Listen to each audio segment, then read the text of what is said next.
Assalamualaikum warahmatullahi wabarakatuh. Shalom, Om Swastiastu, Namo Buddhaya, Salam Kebajikan, Rahayu. Good afternoon and warmest greetings to all distinguished guests, esteemed speakers, and participants. And we would like to welcome you to the International Partnership on Religion and Sustainable Development's Leadership Meeting 2025.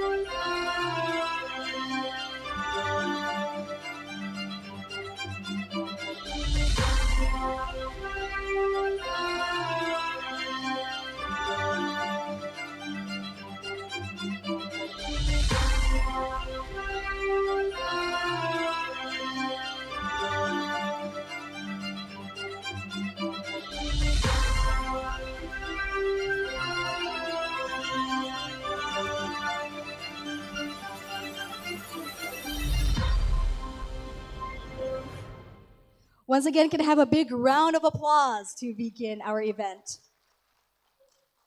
And ladies and gentlemen, as we begin, allow me to extend our warmest welcome, good afternoon, and the warmest welcome to Your Excellency, Bapak Profesor Dr. Abu Rohmat, MAG, the Director General of Islamic Community Guidance, Indonesia Ministry of Religious Affairs.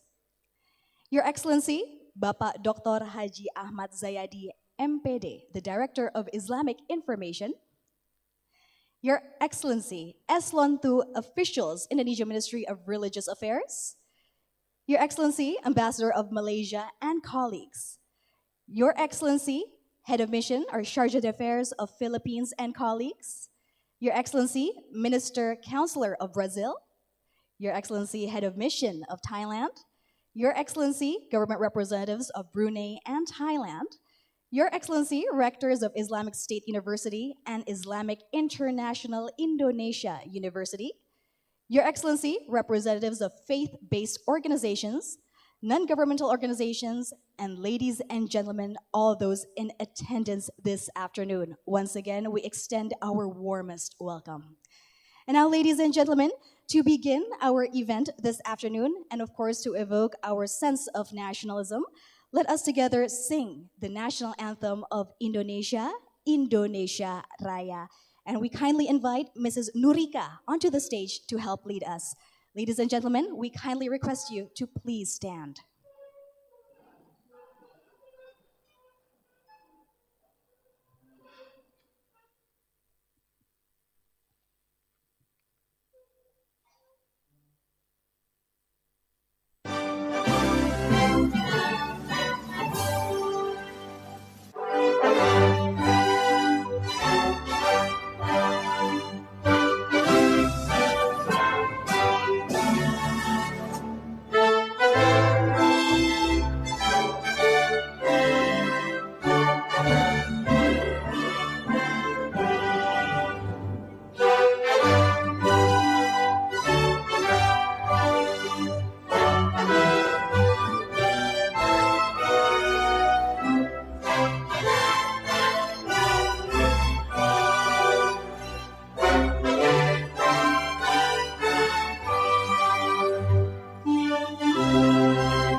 You may now be seated.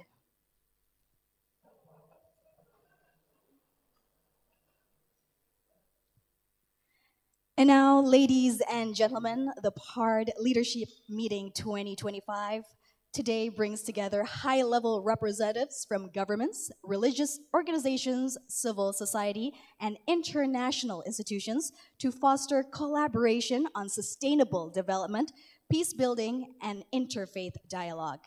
And this year's meeting, which is held here in Indonesia, serves as a platform for exchanging the best practices, strengthening partnerships, and aligning efforts to promote tolerance, religious harmony, and inclusive policies for us all. And we are very honored to have each and every one of you here today at the Mercure Convention Center Ancol for today's afternoon session. Allow me to introduce myself. My name is Sarah Wayne, and it is a pleasure to moderate today's afternoon agenda. Today, we will join in bilateral talks, followed by an evening reception of PaRD Leadership Meeting 2025. And now, ladies and gentlemen, to begin our agenda this afternoon, we'd like to invite onto the stage the Director of Islamic Information to present the official report on the background of this event. So without further ado, ladies and gentlemen, please join me in welcoming Bapak Dr. Haji Ahmad Zayadi. The floor is yours.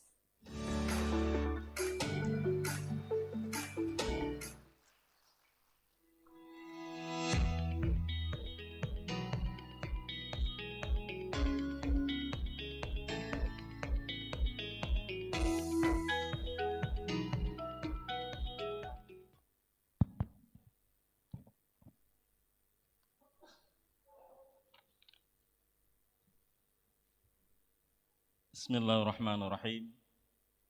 Assalamualaikum warahmatullahi wabarakatuh. Selamat siang dan salam sejahtera untuk kita semuanya. Yang kami hormati Bapak Direktur Jenderal Bimbingan Masyarakat Islam, Kementerian Agama Republik Indonesia, para pejabat eselon 1 dan 2, di lingkup Kementerian Agama, seluruh hadirin yang berbahagia. Pada kesempatan yang berbahagia ini di siang hari ini, izinkan saya menyampaikan laporan pelaksanaan kegiatan PaRD Leadership Meeting 2025 ini. Pak Dirjen saya hormati, seluruh hadirin yang berbahagia, kegiatan ini dilatar belakangi oleh partisipasi Kementerian Agama Republik Indonesia menjadi tuan rumah pelaksanaan PaRD Leadership Meeting 2025. Hal tersebut didukung oleh posisi pemerintah Indonesia sebagai anggota steering board sekaligus co-chair of government entities pada Kemitraan Internasional PaRD. Tujuan kegiatan ini adalah dalam rangka mendukung program Kementerian Agama, yaitu terkait dengan internasionalisasi praktek baik kerukunan umat beragama di Indonesia.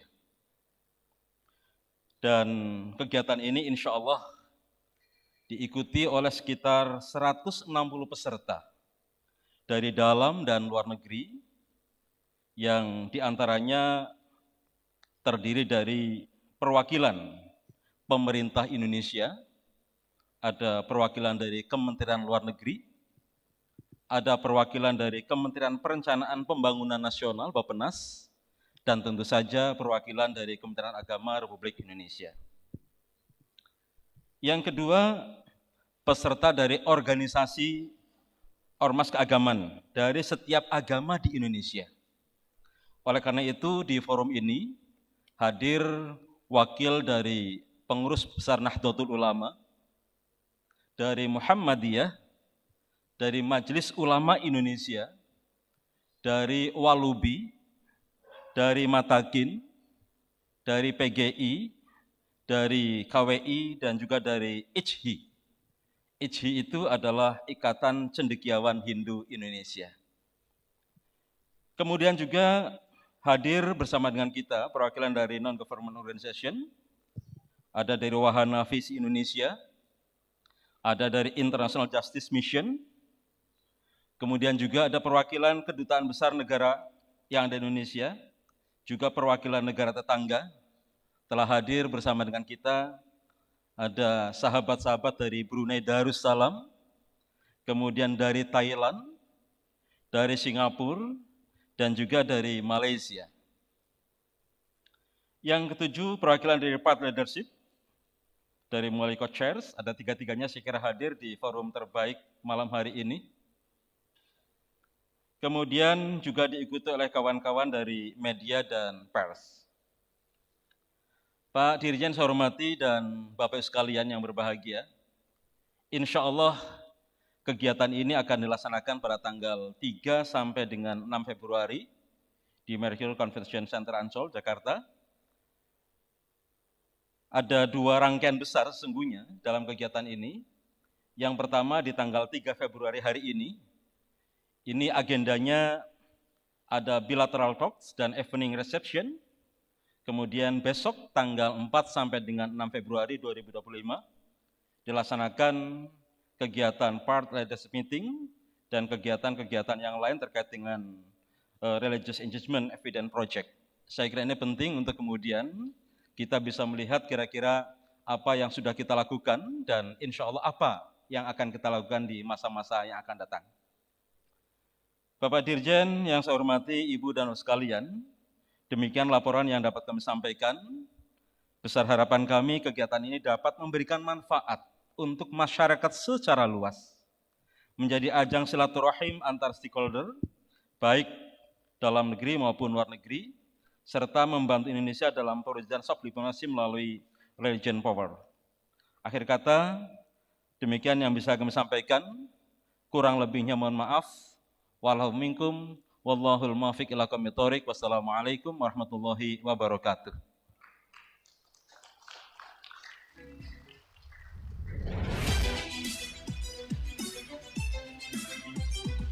Waalaikumsalam warahmatullahi wabarakatuh. Once again, can we big a round of applause as an appreciation for the official report which has been delivered to begin the event. And now, ladies and gentlemen, before we continue our session, We will now together watch a special video of Religion Matters achieving the 2030 agenda together. And of course, the significant role of religion in achieving the United Nations 2030 agenda for sustainable development. Selamat menyaksikan.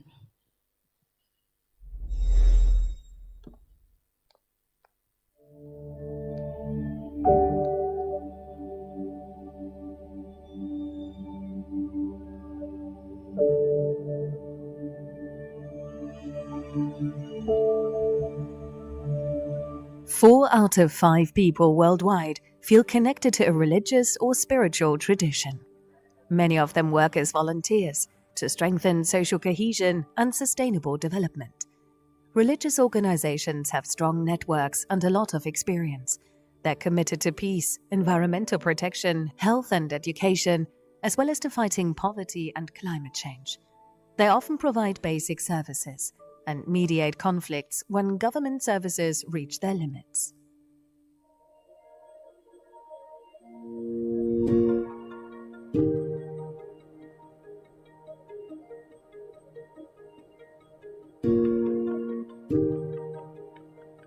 Mary Mwachiti is inspired by the iDove Youth Forum, a network for young adults from all around the world. Often driven by religious values, they work to counter violent extremism, even in remote areas. Mary wants to help end the violence in her village, where more and more young people decide to join extremist groups.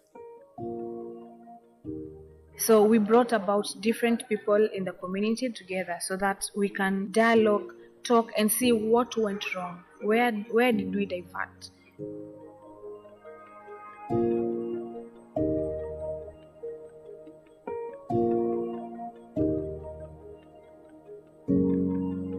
Around the world, people are committed to sustainable development.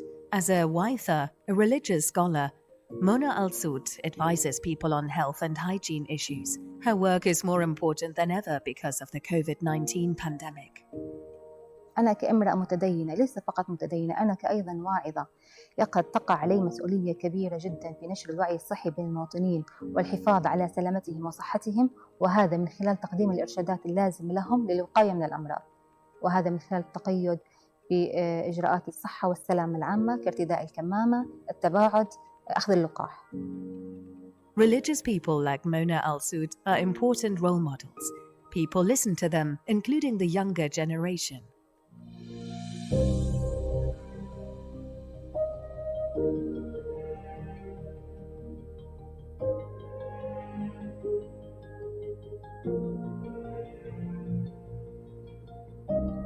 Social media can spread peace speech or hate speech. Instead of waiting for negative impact, we should create the positive one. In the TV show Monks Help Me, young people ask Buddhist monks questions about life. The show teaches values such as non-violence and solidarity. Millions watch the show and share their thoughts on social media. No matter who you are, we can do it together to better this world.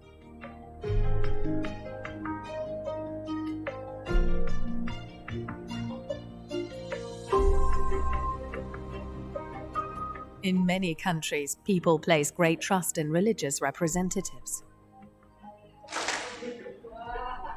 They are indispensable for building and maintaining functioning communities.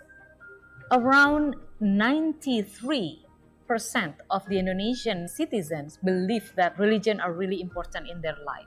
The challenge is to bring in many religious communities, many religious leaders into promoting sustainable development goals. Therefore, multilateral cooperation is becoming ever more important. International Partnership on Religion and Sustainable Development, in short PaRD, is the name of the global alliance that is substantially supported by the German Federal Ministry for Economic Cooperation and Development. Religion has the force to reach the heart of people, and politics is the force that implements what is needed to ensure a good life for people. PaRD is a unique partnership. It draws together contributions to achieving the 2030 agenda and facilitates long-term dialogue and cooperation among governmental, multilateral, academic, religious, and other civil society actors. That collaboration is what we need today to build forward better, and I think that's what PaRD can bring. Government agencies can only protect the planet and provide safe and peaceful livelihoods by working with and not without religious actors.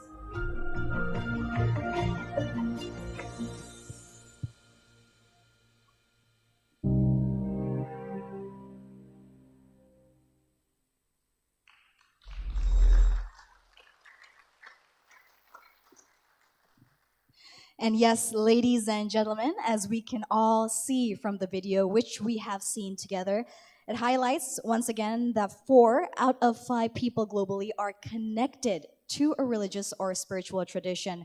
Therefore, as we can see, probably in our own respective countries, many volunteering to strengthen the social cohesion and also community development. And now, ladies and gentlemen, that's why today we also emphasize the importance of collaboration between religious communities and, of course, other stakeholders to address the global challenges and promote sustainable development. And now, ladies and gentlemen, we will continue to our next agenda. Therefore, we'd like to kindly invite onto the stage to deliver his remarks, Bapak Profesor Dr. Abu Rohmat MAG, the Director General of Islamic Community Guidance. So ladies and gentlemen, please welcome onto the stage Bapak Profesor Dr. Abu Rohmat MAG. Please give a round of applause.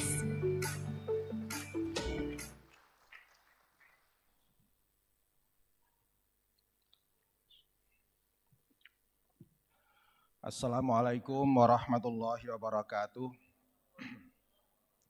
Salam, Om Swastiastu, Namo Buddhaya, salam kebajikan, sugeng berkah dalem, Rama Budi. Where Rama Budi? Rama Budi. Good afternoon, distinguished guests, esteemed colleagues, ladies and gentlemen,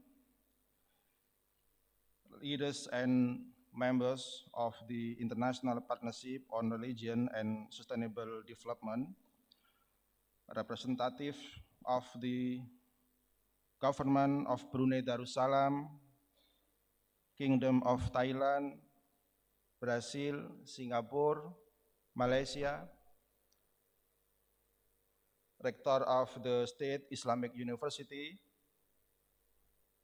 and the International Islamic University of Indonesia, leaders of faith-based civil society organization from Nahdlatul Ulama, Mbak Alisa, Muhammadiyah, the Indonesian Communion of Churches, Persatuan Gereja Indonesia, KWI, Walubi, ISHI, and the Supreme Council for the Confucian Religion in Indonesia, Matakin, representative from non-government organization, particularly Wahana Visi Indonesia and International Justice Mission, and ambassador and representative of ASEAN member states, the Federal Republic of Germany, and the Federative Republic of Brazil. It is with profound gratitude that I welcome you all to this important gathering. We are confirmed today by the grace of God Almighty, and I trust that this meeting will mark a significant step forward in fostering cross-sectoral and international collaboration for inclusive and sustainable development. I extend my sincere appreciation to each participant for dedicating your valuable time to this forum. Your presence and commitment to exploring the vital intersection of faith and global development are deeply valued.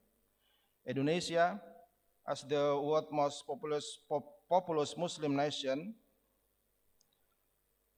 is blessed with a rich tapestry of religious and cultural diversity across our more than 17,000 islands, home to over 100 and 300 ethnic groups and 6 officially recognized religions.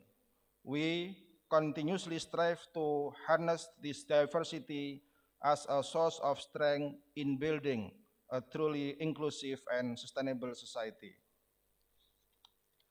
It is my sincere hope that this forum will serve as a platform for sharing best practice, strengthening partnership, and developing concrete strategies for effectively integrating faith into the pursuit of sustainable development. I encourage all participants to engage in productive discussion and cultivate a broad network of collaboration. May this meeting be fruitful for all of us, and may it strengthen cooperation among nation and organization as we work toward our shared goals. Enjoy your meeting. Terima kasih. Wassalamualaikum warahmatullahi wabarakatuh.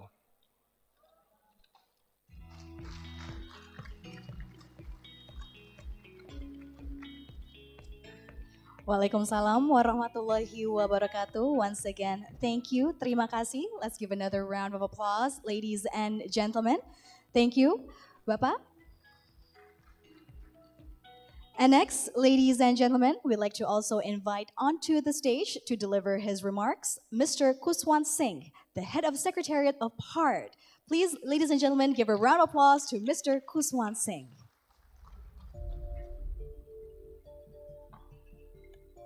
Selamat datang. That's the only Indonesian word I know.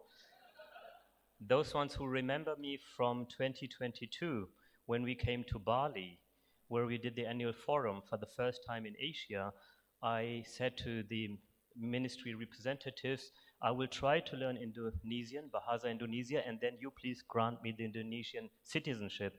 I didn't learn the language and I did not get the citizenship, so it's all okay, but I'm still trying. I'm very happy that we can meet here today because, as I said, only in 2022 we actually came in contact with the Indonesian government. So already after 2 years after this meeting, it was a very big gathering with over 160 representatives then. We have the Indonesian government not only on board in our beautiful partnership, but they are also part of the steering board. They are also part of the co-chairing. Ina is here. She is our co-chair. And we are having this very important meeting in Jakarta, Indonesia. So thank you very much to the Indonesian government, but also, of course, to the German government and all the other supporters of PaRD who are making this event possible. Thank you.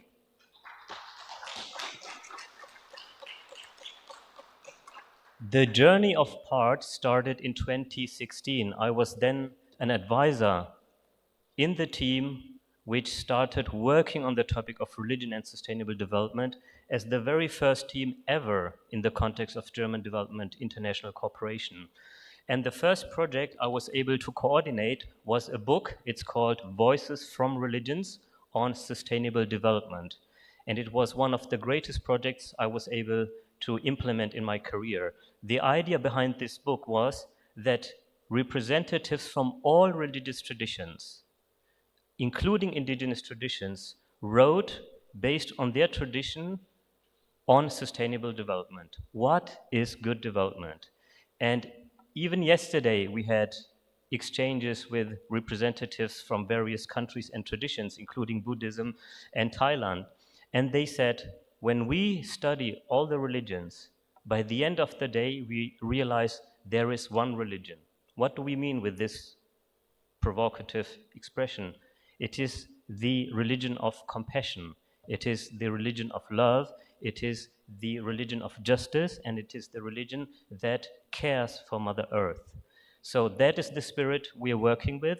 And this spirit is enabling so many diverse people to sit together in this room, but not only to sit together, but we will work together. You will learn more about what PaRD is about, why do we have work streams, and what modalities do we have to be a very inclusive partnership that cares not only for people, but also for the planet. I want to very briefly, because I was requested, outline what PaRD is about. You have seen this film, We created this film a couple of years ago with funding of our main funder, the BMZ, the German Ministry for Economic Cooperation and Development. And it was really fun to develop this film because we wanted to convey the good message of PaRD, which is we consciously focus on the good contributions of faith actors. But we want to do this together with governments, together with multilaterals, together with academia, and that's why we are also very happy that we have high-level representatives of various academic institutions also here in Indonesia. We want to sit together, we want to share good practices, we also want to share bad practices, things that do not work. But by the end of the day, we want to synergize and implement projects, not we as the PaRD Secretariat, but the members who are working on the ground in a synergetic way. This is what the whole idea of PaRD is, and we want to work on a long-term basis. When you watch TV, you see a lot of bad news. Even if it comes to religion, if it comes to politics and so on. We are not naive. We know about what can be done when we misuse religion for political purposes and for economic purposes. But very consciously, also in the next 3 days, we want to focus on the positive side and develop a work plan for 2025. It's a very inclusive process where all the leads of the work stream are working together with the steering board to develop an actionable work plan for 2025. And next year we will see how far we will have progressed by then. All the experts are sitting in this room. People usually come to me and ask all sorts of questions thinking that I have answers to everything. I belong to the tradition of Sikhi, which means lifelong learning. So I don't have all the answers. I will revert you to the experts who are sitting in this room, and they will provide you all the answers to all your questions. I wish you very good deliberations, and I'm looking forward to meet also the new colleagues which came from far to join this meeting. Thank you very much. Terima kasih.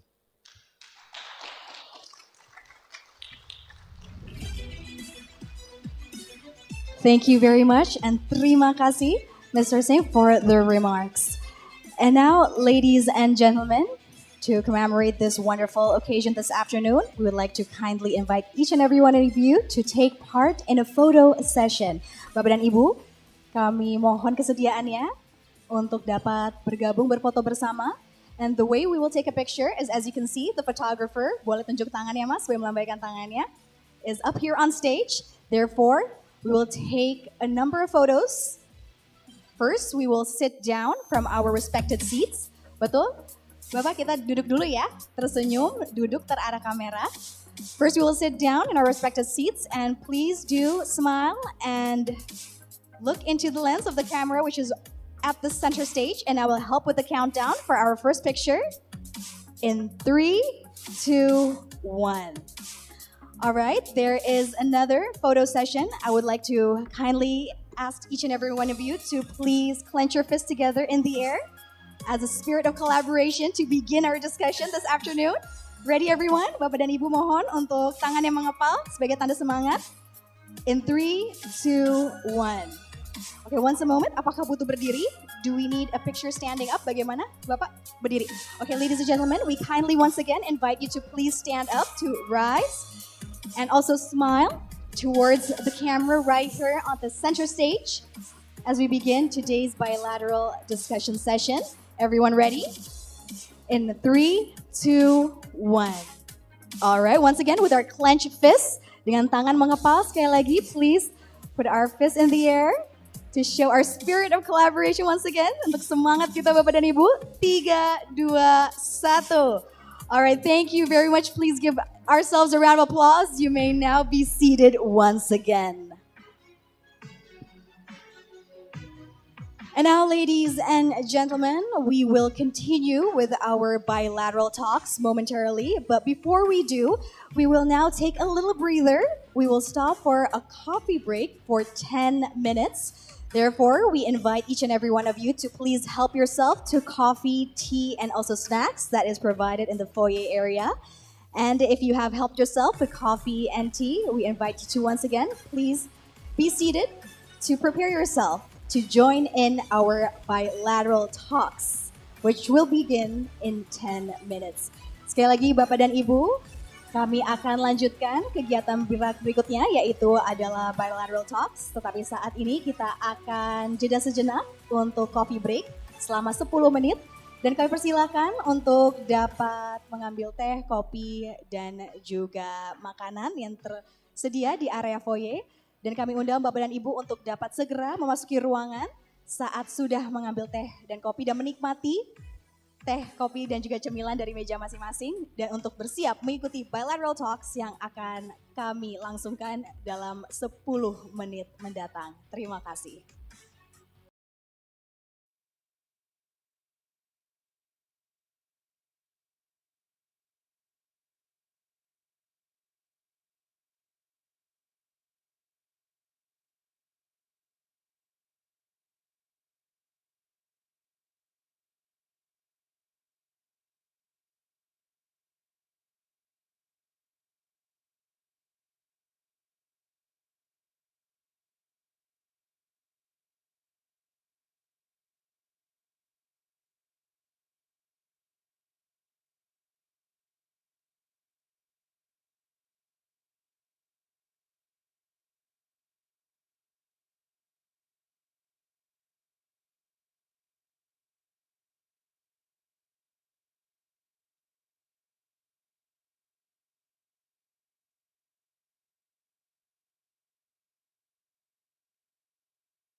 Ladies and gentlemen, please give a round of applause as we will now continue our Bilateral Talks PaRD Leadership Meeting 2025.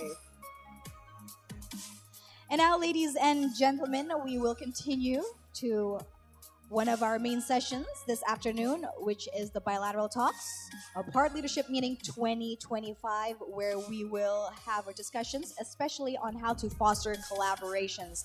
Therefore, ladies and gentlemen, we invite onto the stage to deliver our first remark for this session, PaRD Steering Board, Dr. Berthold Wake from BMZ. Please give a round of applause.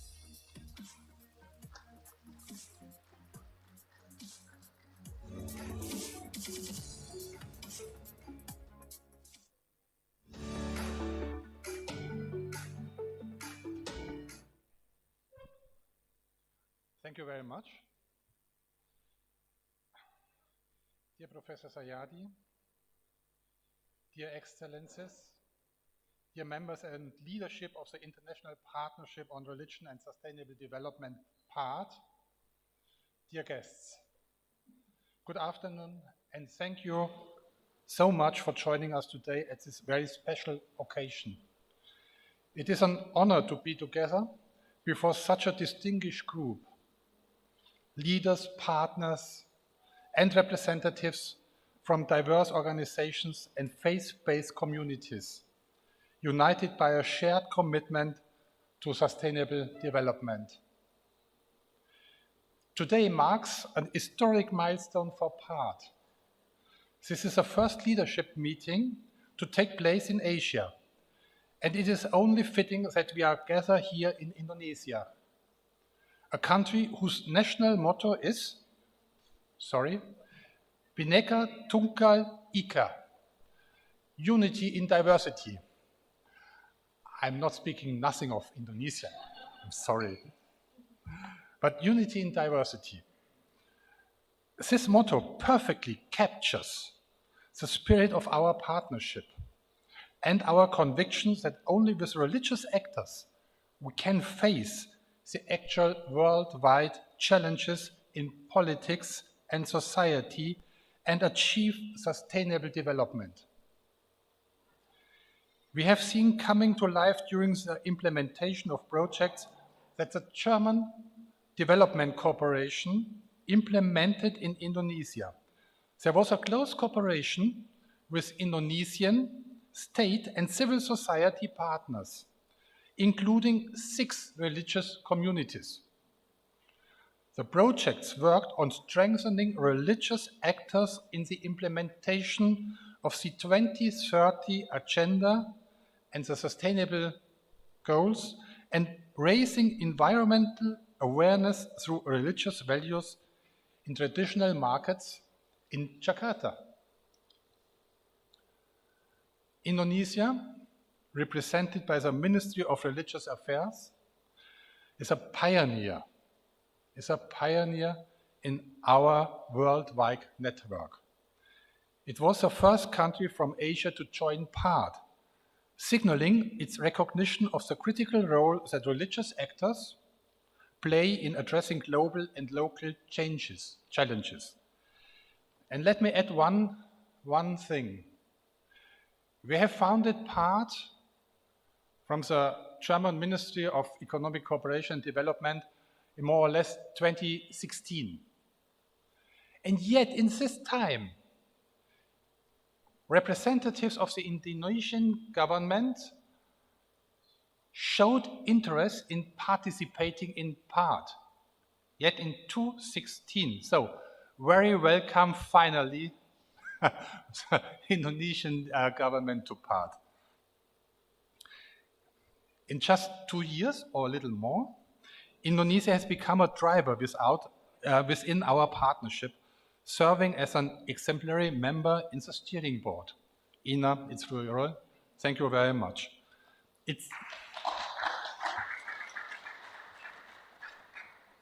Its leadership has been instrumental in making this leadership meeting a reality, and for that we are very grateful.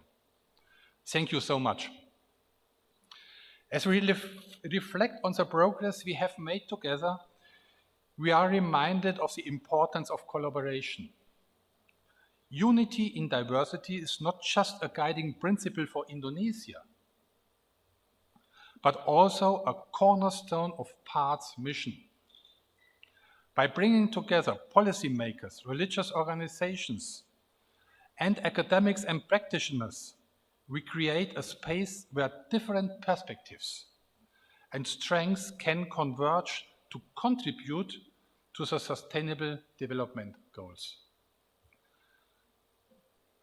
I would like to take this moment to express our deepest appreciation to the Indonesian government, especially the Ministry of Religious Affairs, our hosts, and the organizing team for their dedication and hard work. We know that. Professor Amin, who is not here with us, and Ina, your efforts have set the stage for a productive and inspiring gathering. Thank you so much, otherwise. I'm also heartened to see so many esteemed guests here tonight. Your presence and the diversity underscore the importance of our mission. It is my hope that this meeting will serve as a springboard for deeper collaboration, and that Indonesia will play an even more important role in PaRD in the future. So for the moment, enjoy the meeting, and thank you so much.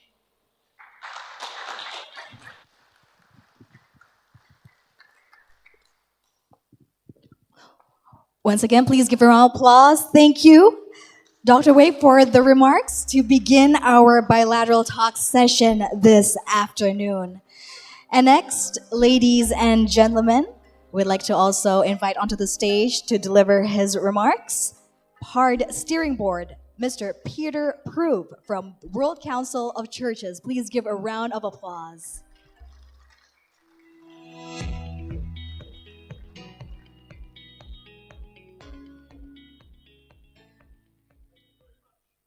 Opportunity to speak to such a distinguished audience representing so many different actors so important in this space for sustainable development in this region and around the world. My name is Peter Proove. I serve as Director for International Affairs at the World Council of Churches based in Geneva in Switzerland, which has itself a constituency of member churches in something like 120 countries, including here in Indonesia. And altogether, our constituency is something close to 600 million people globally. That's already a large constituency. But we recognize that we are unable to act. We are unable to achieve the purposes that we feel called to achieve without partnership, without being able to work with governments, with intergovernmental organizations, with academia, and with other partners that share our purposes of justice, of peace, of social development, and of inclusive development. And that's why the World Council of Churches was moved to become a founding member of this international partnership on religion and sustainable development, because that is the precise purpose of this platform, to create a space where those partnerships can be cultivated and realized and applied for the purposes of social and sustainable development. The really unique thing about PaRD, and I really want to emphasize this for all of you, is that it is, to the best of my knowledge, the only platform that brings together all those three sectors: governments, intergovernmental organizations, faith-based communities and faith-based organizations, as well as academia. So we have three sectors represented in this partnership, and we therefore have three co-chairs. So I just want to identify those co-chairs for you. For the government sector, we've already recognized our sister Ibu Ina as representing the constituency of governments in PaRD, and we are delighted to be here with you, Ina, having this gathering hosted by you and your government. Thank you so much. For the intergovernmental organizations, the co-chair is Andrea Enriquez from the CAICID International Dialogue Center. Unfortunately, Andrea is not able to be with us physically during this gathering, but she's following the proceedings online and has played a very important role in this phase of PaRD's existence. So we're very grateful to Andrea for her leadership on behalf of the intergovernmental sector. And then thirdly, for the faith-based organizations and academia sector, the co-chair is Mr. Stefan Zenksman from World Vision, who is here with us. Stefan, thank you for your leadership on behalf of our constituency. Now, we are still in the early days of 2025, but we are only 5 years from 2030, which is the deadline for realization of the commitments that we as a global community have made to each other with regard to the Sustainable Development Goals. And I think we have to recognize that we are not on track to realize these goals. We are far from being on track. And sadly, many influences in the world at the moment draw us apart from each other rather than closer together in collaboration to meet these goals that are shared goals for all of humanity. So we think in this context, a partnership structure like PaRD plays an even more important purpose of providing that space to promote partnership even in the midst of the divisions that are afflicting our world and our communities today. And by engaging in that partnership, we can provide an important witness to others around the world of unity and of collaboration. Our thesis, our shared thesis in this partnership, is that faith communities have a lot to contribute to the efforts of governments and the intergovernmental organizations in terms of social capital, in terms of demographic and moral influence on their communities, and that partnership is essential if we are to realize the goals that we have made. We are grateful for the engagement of the Indonesian government in this partnership, because I think Indonesia represents an example of a government that understands the necessity of this engagement, of this partnership. And I think Indonesia presents an example to all of us about the necessity and utility of partnership, engaging fully faith-based actors as well. So I close once again, as I started, with thanks to Indonesia for hosting us here, but also for your example to all of us in the interest of partnership and collaboration for the purposes that we share. Thank you very much.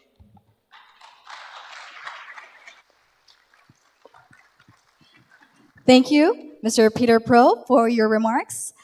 And next, ladies and gentlemen, we'd like to also invite onto the stage to deliver her remarks, PaRD co-chair for government entities, Ms. Nuria Isna Ashar. Please give a round of applause.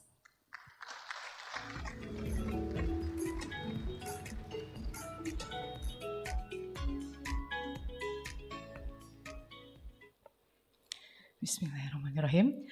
Assalamualaikum warahmatullahi wabarakatuh. Shalom, Om Swastiastu, Namo Buddhaya, Salam Kebajikan, Rahayu. Good afternoon, all my lovely colleagues here. So that is a special greetings, what we used to say in Indonesia. So that sentence is, Assalamualaikum, Shalom, Om Swastiastu, Namo Buddhaya, Salam Kebajikan, Rahayu is basically how we greet every perspective of the religion here in Indonesia. So it like could greet people from all respective religion. Distinguished guests, ladies and gentlemen, Dear Excellency, my Director of Islamic Information, ambassadors, minister councilors, head of missions, and all diplomatic representative, Excellencies, government representative of Asian nations, we have our respectful honors from the Thailand and also from Brunei Darussalam. Directors of university, Bapak Ibu, thank you so much for coming. Leaders of religious organizations, we have invited each of the faith-based organization, representative of NGOs, and all esteemed guests, ladies and gentlemen. So Alhamdulillahirabbil alamin. On this auspicious day, we gather here for the beginning of PaRD Leadership Meeting 2025. This bilateral talks is the initial series of events for the whole PaRD Leadership Meeting. So, and it's just a short remarks. After we hear the formal remarks from the previous speakers, I would make this session more like a sharing story. So please don't expect too much from me. So, on behalf of the Ministry of Religious Affairs of the Republic of Indonesia and as the co-chair of government representatives, I would like to extend a very warm welcome to all delegates that present. So your presence here today demonstrates a strong commitment to the efforts to realize inclusive and dignified sustainable development. PaRD itself, as a global collaborative platform, has made significant contributions in strengthening the role of religion in achieving the sustainable development goals. Indonesia, as the host of the PaRD Leadership Meeting 2025, is honored to be a part of this global network. Through this meeting, we will discuss various strategic issues related to the role of religion in development and formulate concrete steps to strengthen cooperation in the future. So, and I will give a little like a highlight of our event. So on this day, we will have the bilateral talks and evening reception later. And for tomorrow, there will be 2 consecutive session event happening, like a concurrent session. There will be a PaRD leadership meeting in one hand, and on the other hand, we will have this workshop of PaRD strategic religious engagement on evidence project. So why I mentioned that, because for all the participants here who would like to attend the workshop, we are very open, because we will show how PaRD has been, working close with us, not only regarding the PaRD itself, but when we do something like this, we also engage with many stakeholders from the region. The Ministry of Religious Affairs itself has been an official member of PaRD since the late 2022, and I would like to share, I find it quite funny because, we are only joining PaRD for 2 years, but less than in a year when we joined PaRD in December 2022, we still remember Peter came to our office. He shared that, so what do you think about PaRD? Do you have maybe like any interest to joining PaRD? So I went to Frankfurt in 2023 to join the leadership meeting as observer. And to be honest, it took me a week to understand how this amazing partnership worked, because we are the multi-stakeholder partnership. We are coming from a different background, different entities. So after becoming a member for 8 months, things kind of escalated quickly. We kind of asked to change our game, as we were asked to be a part of the steering board. And that was one of the greatest choice I've ever made, because look at me now, we are being appointed as the co-chair of PaRD for the government entities. And then it is really such an honor for us, because after joining PaRD, we get the change to be shown in such a global diplomacy way. All this time, as we know, when it comes to global diplomacy, it's always come to the Ministry of Foreign Affairs. But somehow, in the term of religion power, we never get a change to be there. Sometimes we need to be more, we need to be more vocal to be heard, and we need to be bolder to be seen. And through PaRD, we get that. We get that opportunity. I get to speak in Nigeria for the Youth Muslim Leadership Summit, and then I got to speak in Denmark for the discussion on freedom on religion and belief alongside with Philip. Yeah, we spoke together in that session. And last year, we got a change to go to Brasilia to attend the Interfaith Forum 20. It is the very first time for Indonesia in Mora to go there, and that's all I could mention. Thanks to PaRD. Give applause for all of us, because through PaRD we finally get the change. That is the added value of us. That's why, although Indonesia is only joined for a short time, but we have already experienced numerous of added values. Those 2 are the examples of what we have. So that's why I invite many stakeholders from ASEAN region and also from the German and Brazil government, because our main goals, actually, our main initiative is when we invite PaRD to host the leadership meeting here in Indonesia, we want to show what PaRD actually is to our colleagues within the region. As Peter and Bethel mentioned, we are still the very first one government members from the Asia, because that's why we want more, brother and sister to join us together on board. It's like, do I sound like I'm breathing something now? But that's I really want to show how amazing this partnership is, and even with the perspective of Ministry of Religious Affairs, as Kuswan said before, religion is love, and it is aligned with this new concept that being promoted by our minister, that he has this love curriculum. So it's basically when you have to bring religion, and religion is love. When you bring religion everywhere, that it could spread peace. Religion is peace, religion is love. So we should bring religion everywhere, including in the term of achieving SDGs. So we believe that fostering interfaith harmony and promoting the positive contribution of religion are crucials for achieving the SDGs in Indonesia. For instance, like the SDG 4, quality of education, we are working with religious institutions to ensure that religious education promotes tolerance, critical thinking, and respect for diversity. We specifically invite the directors of Islamic State University and Islamic International Indonesia University. They are here with us, directors, the academia, because then you can share, you can have a discussion on how Indonesia has been developing this kind of curriculum to bring the religious tolerance, to bring, the religious harmony within the fields of education. And then for SDG 5, gender equality, we are actively engaging with religious leaders to address gender-based discrimination and promote women's empowerment within religious communities. In Indonesia, we have more than 50,000 religious counselors that are working under our ministry, and I could say that half of that amount are women. That's why we are working really hard to bring that gender equality on board. And for SDG 10, maybe like reduce inequalities, we are working to bridge the gap between different religious groups and promote social inclusion through interfaith dialogue and community-based programs. I invite each of the faith-based organizations from each of the religions. We have Bu Alisa from PBNU, we have Romo from KWI from Catholic, we have PGI, CCI with us, we have Walubi, Ichi, and also Matakin. That is basically each, and we also have Prem Singh from the Sikh religion. We basically would like to invite every perspective of religion, so you could share, we can share the same perspective on this one, on the religious diversity, religious harmony, and religious tolerance. And for the SDG 16, peace, justice, and strong institution, we are promoting peace-building initiatives through interfaith cooperation and addressing the root causes of religious extremism. One of the main focuses of the Ministry of Religious Affairs this year is to promote the internationalization of best practices in interfaith harmony in Indonesia. Through this PaRD leadership meeting, we are committed to sharing our experience and knowledge with other countries in the Asian region,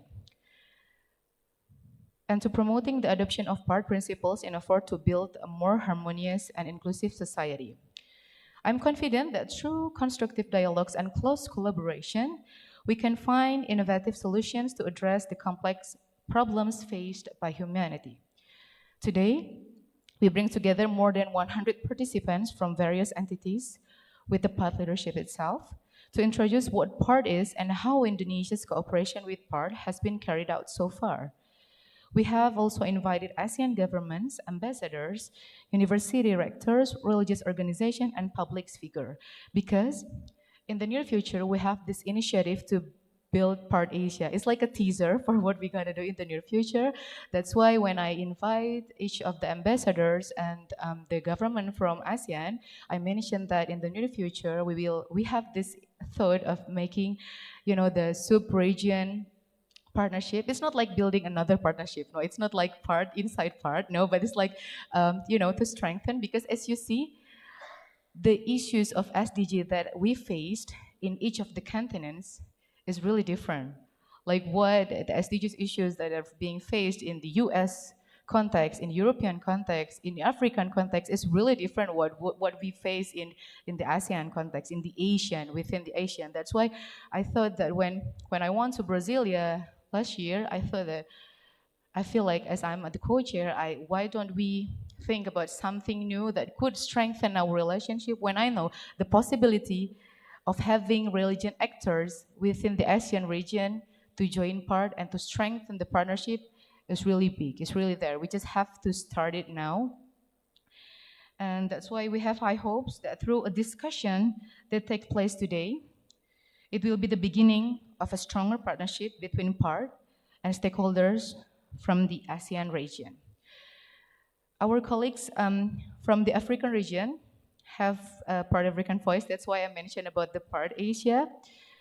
And therefore, I really hope that let us work together to strengthen the cooperation in promoting the values of tolerance, mutual respect, and interfaith cooperation that have long been upheld in the PaRD leadership, in the PaRD partnership.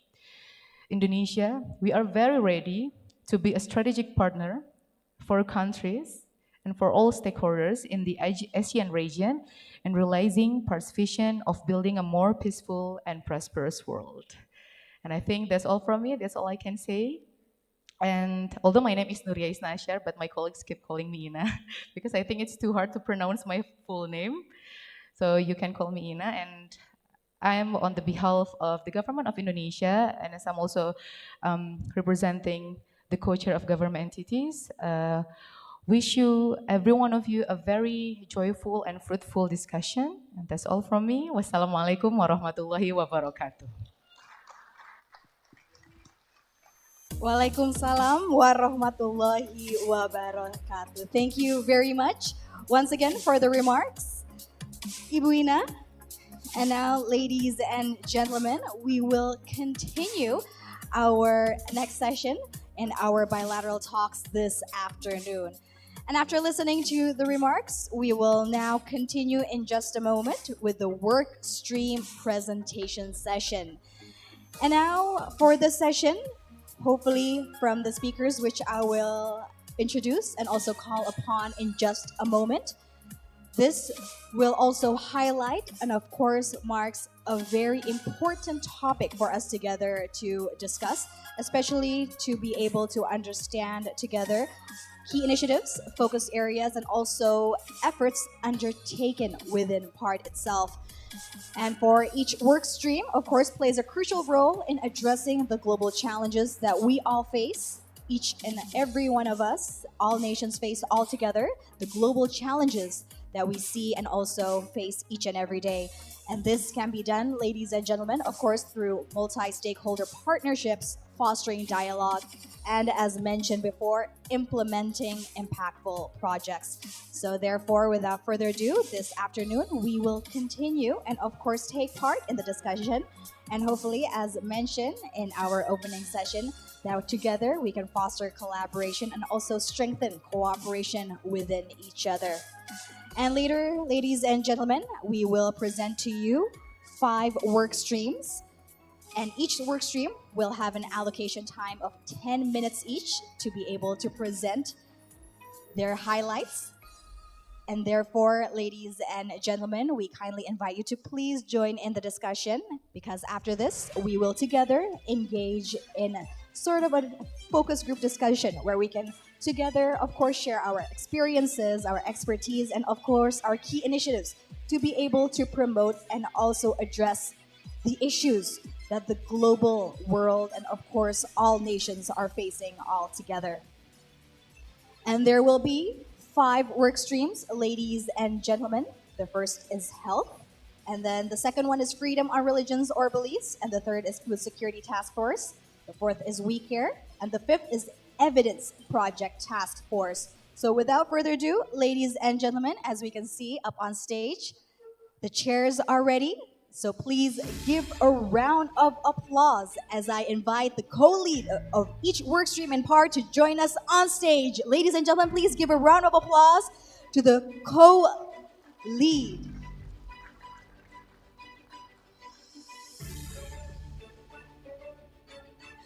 Please come up onto the stage for the co-lead of the work stream of health to please come up on stage. Please give a round of applause.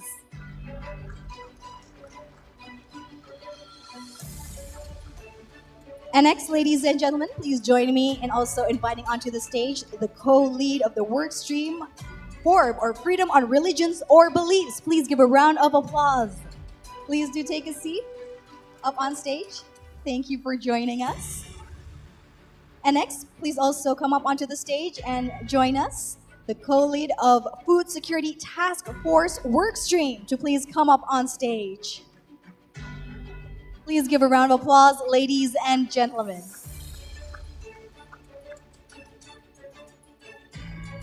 And for our next work stream, please give a round of applause for the co-lead of the We Care work stream. Please give a round of applause as well, ladies and gentlemen.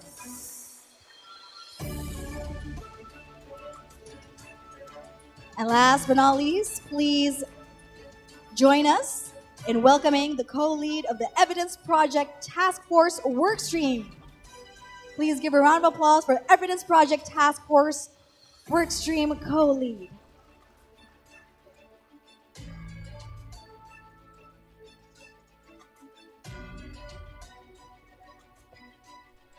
Thank you for joining us. Please do take a seat up on stage.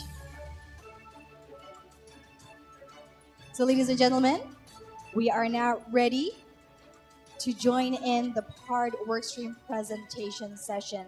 So once again, ladies and gentlemen, we will allocate 10 minutes for each workstream to introduce to us the workstream, and also please once again introduce to each and every one of us your name and also the brief description of the workstream. So without further ado, I will allow the co-lead of Health Workstream to please begin the presentation. Please give a round of applause. Thank you. Thank you very much. Thank you, dear Excellencies, ladies and gentlemen, colleagues of PaRD, and all the guests that are joining us today. Yeah, it's a pleasure to be here and now actually to come to, I think, what many of us consider the motor of PaRD. The things where really, we are actually doing some actions, because many people always ask me, what is PaRD about? And as Ina expressed a little bit earlier, it's not so easy to understand, but I hope when we present now the different activities that we're actually doing, that you will be much better understanding what to do. As I had a conversation over coffee break with our representative from Brunei, I was asked a question, actually, what kind of SDGs are you choosing? And can we engage in any kind of SDG? And I want to say, yes, you can. What you will see today are a few examples that we are presenting. But the beauty about PaRD is that it's really a platform where each and every one of you can come and can bring in the topic that is important for you. So we have a process that we follow usually. If you come with a new topic, it becomes usually first a bit of a task force, and then it can become actually a work stream. So I just want to encourage each of you, if the SDGs are close to your heart, and I assume for many that is, join PaRD, because here is really where you can, bring them to action. And I want to give you a few examples for that now, starting with the health work stream. Just to remind us, why is health so important as well, and why is health so important for religious actors? Well, many of you know that in many countries of the world, half or even 2/3 of the services provided in health are actually being provided by religious actors. And even though this number is very, very high, in many cases, I think the religious actors do not have the voice they should have in speaking about health. And therefore, we believe it's very extremely important to actually have that also within the work streams. The next slide, please. So just to say again, usually what we have in the work streams is also that we have different co-leads. And the co-leads for the health work streams are from Agregat International and from World Vision. And so my name is Stefan Sengstmann. As you heard, I'm one of the co-chairs of the partnership representing the FBOs, but I'm also the head of the technical advisory group in World Vision Germany. And usually I have another colleague, her name is Justine, who is representing World Vision in this work stream. She's hopefully following online. As well, Aggregator International is also very active, and the representative here is Eleonora. She's obviously also following online. So now I want to give you a bit of an overview. What have we been doing? Some of the highlights of the last years. And I'm going to make, and you will follow also hearing from the others, what we try to do in the work streams are usually three kind of different things. So one of the things that we do is try to foster and bring out good examples that we have where religious actors, multilaterals, and government organizations work together. So just bringing out those very good examples is one of the very important things that we actually do within the work stream. Another one is basically, and this is why we are very happy also to have some good research partners. Usually we have a lot of researches going on, because one thing is always very important as well, that we can actually demonstrate and show also to the people that are still doubting that a partnership like PaRD is important, how important PaRD is and what a difference makes. I mean, I don't know, but when you saw Ina speaking on stage earlier and you know how she was smiling and how she was on fire speaking about PaRD, I think this is what we would like to really everyone to believe in, and I think research for that is very important. And the last part actually is policy informing. So just going and having some dialogues and making sure that we have a safe space where we can discuss certain things. Next slide, please. So here are just a few things that we did in the past. So one area, and this is again, I just earlier spoke around that PaRD also wants to be this place for safe space, for safe dialogues. One of the topics that is a bit difficult sometimes when it comes to religious actors is the topic of reproductive health. And so it is important that we have a safe space. And so we did two things. We basically did a research together with a giant learning initiative showing what an important role actually religious actors play also when it comes to the topic of reproductive health. And then for my colleagues and representatives that are here from Thailand, we had a very successful event in Thailand 2 years ago at the International Conference on Family Planning, where we brought together different governments. We had the Norwegian government, the German government coming together, UN representatives like UNAIDS, UNFPA, and many faith-based actors, and we had an amazing discussion on the role of religious actors in actually adolescent reproductive health. Most of the victims of sexual rape, of HIV/AIDS, are still young girls and young boys. And so we have to speak about this. But it's a sensitive topic. And PaRD provides us this platform to speak and discuss it and formulate some good ways forward. And that's one of the things we did. Another thing in the health area that no one in the world missed out on was the COVID pandemic. And also in the COVID pandemic, religious actors played a vital role. They were there, they were the first ones in the communities to help. They were the ones that were helping to distribute vaccines and to help with vaccines hesitancy. So we worked very closely together with the World Health Organization on this. And we also had a learning event at the World Health Summit in Berlin, where we actually brought out exactly the important role that faith-based actors have been playing, as well as closely working with governments and multilateral organizations. This is how we make things visible, and this is also how we can make the wonderful work that's going on in your country visible. Then also we had a great event around the International AIDS Conference in Munich, which happened last year, and a side event as well, again, showcasing a case from Kenya, where we have a very good example also working together in the fight of HIV/AIDS, again, working governments, multilaterals, and faith-based actors. And another bigger project that I'll speak a little bit now more about is also that we developed a policy brief on faith and mental health and psychosocial support. We live in times full of conflicts and very difficult situations, and many people out there actually have a lot of psychosocial challenges. And who, if not faith-based actors, are there to support them as well? And again, they are underrated in the general discussions that we are having. So we started really having a policy brief series where we invited different governments, multilaterals, based on countries, just to ensure and show them what kind of role faith-based actors actually play.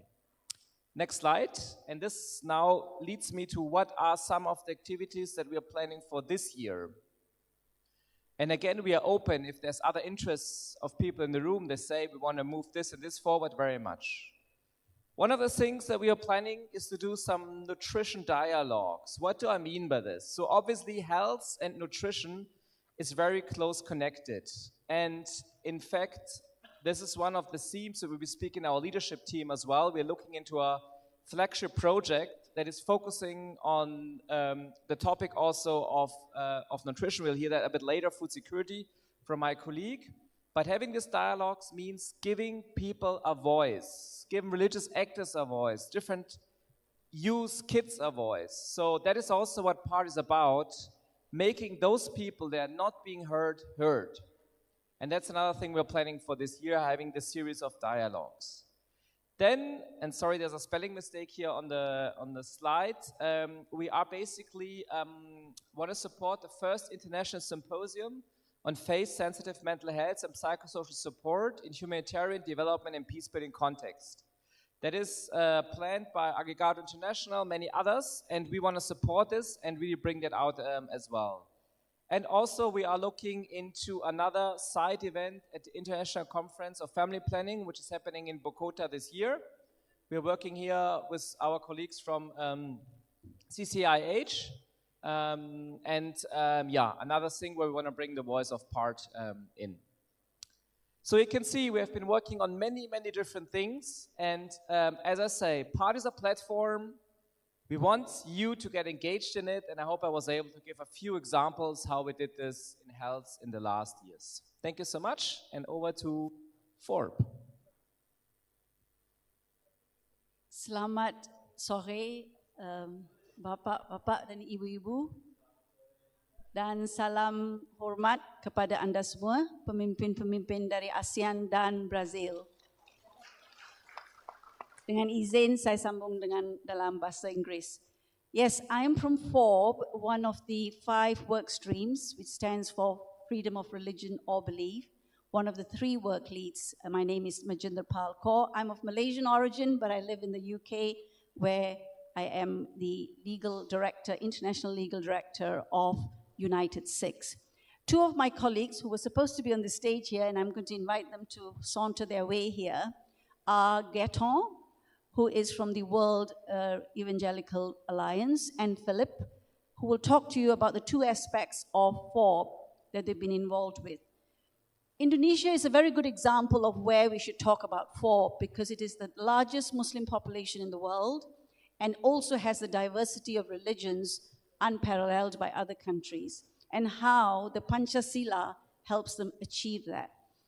What I would say before I pass the microphone to my colleagues is that FORB is not a sword, it's a shield.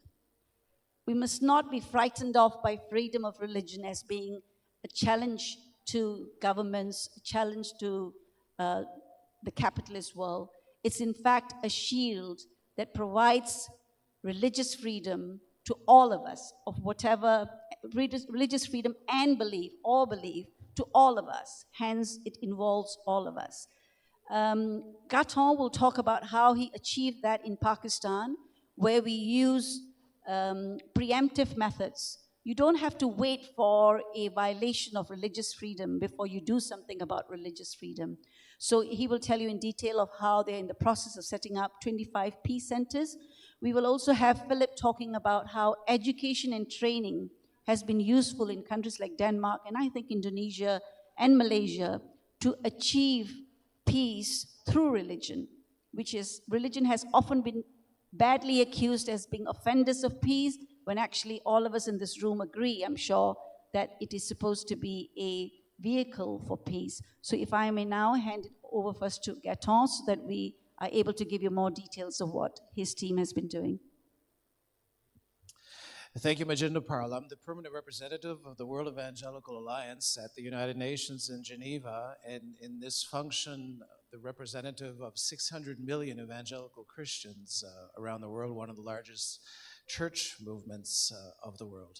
We're working together on an initiative with the Pakistani government, with PaRD actors, to reduce extremism in Pakistan. And one of the reasons we started working on this was an event in August of 2023 where Muslim extremists in Pakistan accused Christians of having desecrated the Quran. There was an insurrection that saw the burning of 25 churches and the homes of 80 Christians.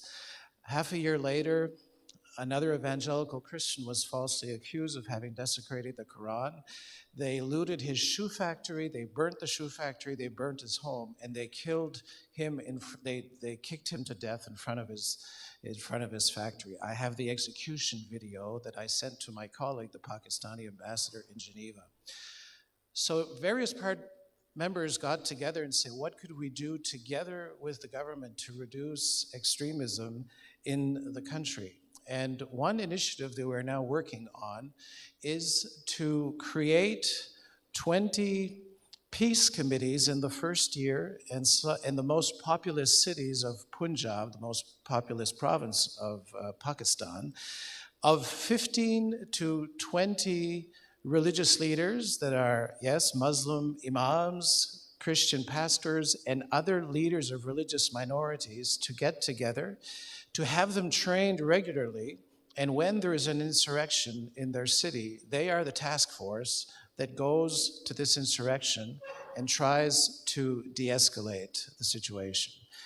Once a year, we wish to organize a peace conference in Islamabad where politicians from the national cabinet come to this, where participants, delegates from the 20 peace committees come to this, where members of the diplomatic corps come, people from the outside, to talk about peacekeeping issues. So it's a very proactive initiative that involves the government together. I was just this last week with my colleague, the Pakistani ambassador, together in the mission in Geneva, briefing him on how far we've come to this. And we'll be following this up soon with a meeting with the Minister of Religion in Islamabad. We have this full support of the Pakistani mission. We wish to work together. And it's a very good example how PaRD actors together with the government of Pakistan can work to reduce religious extremism in the country, can work towards societal cohesion, towards more religious tolerance in the country. So that's one of the activities that is emerging out of our FORB workstream. Thank you very much, and I pass it over to my colleague, Philip Wolf-Peterson. Thank you very much. For us in the FORB workstream, it's important to underline that we are talking about freedom of religion belief as a human right. It's a right that is often misunderstood, it is often misrepresented, and it's often misused for political power or power in general in society. And next slide, please. We can have a look at, if possible. Freedom of religion belief is a human right that contributes to peace, as we just heard before. It's also a fundamental right if you want to have a democratic society, but it's also key for inclusive development. But as mentioned in the beginning, it's often misunderstood. And in order for us to achieve this inclusive development, it is key for us to learn what is freedom of religion belief really about. And therefore, we have made a process where we want to learn from each other and together with other people that are educating diplomats in the right to freedom of religion belief, learn from the good examples, good experiences that they have had running educational trainings for diplomats.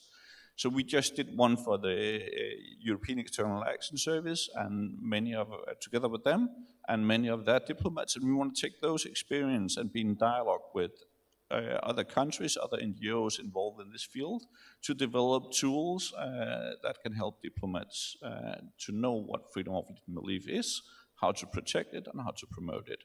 So this is an example of what we will do in the coming year. Thank you very much. Okay, and I suppose the next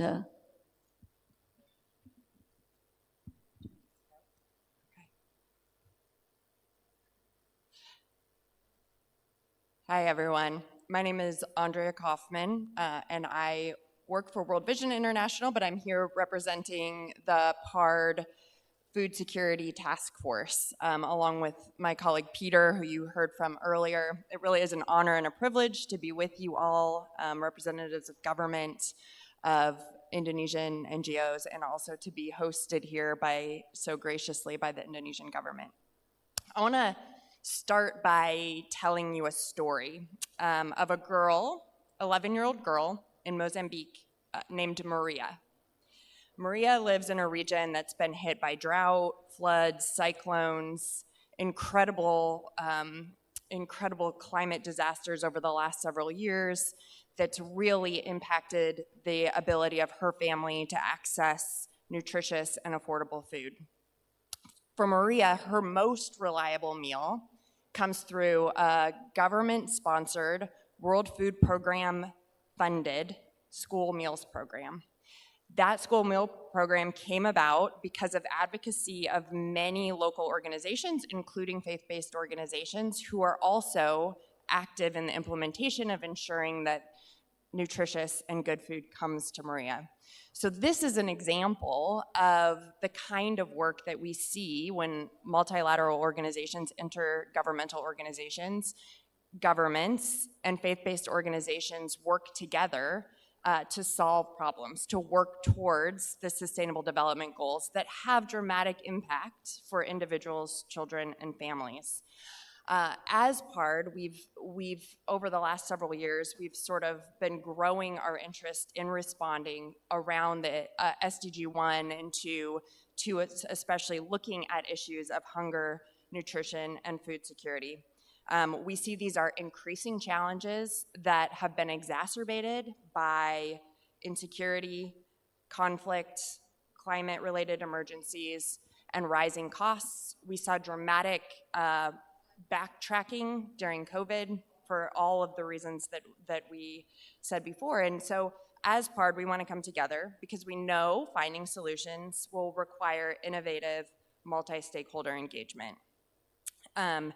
The Food Security Task Force wants to bring these groups together and to really address those root causes. So we know that faith-based organizations and local faith communities have been active in addressing hunger since the beginning of time, sharing meals with those who are hungry, ensuring that nutritious food is available at the household level, growing nutrition gardens, delivering food packets was a huge thing that happened during COVID that I think my colleague referred to earlier.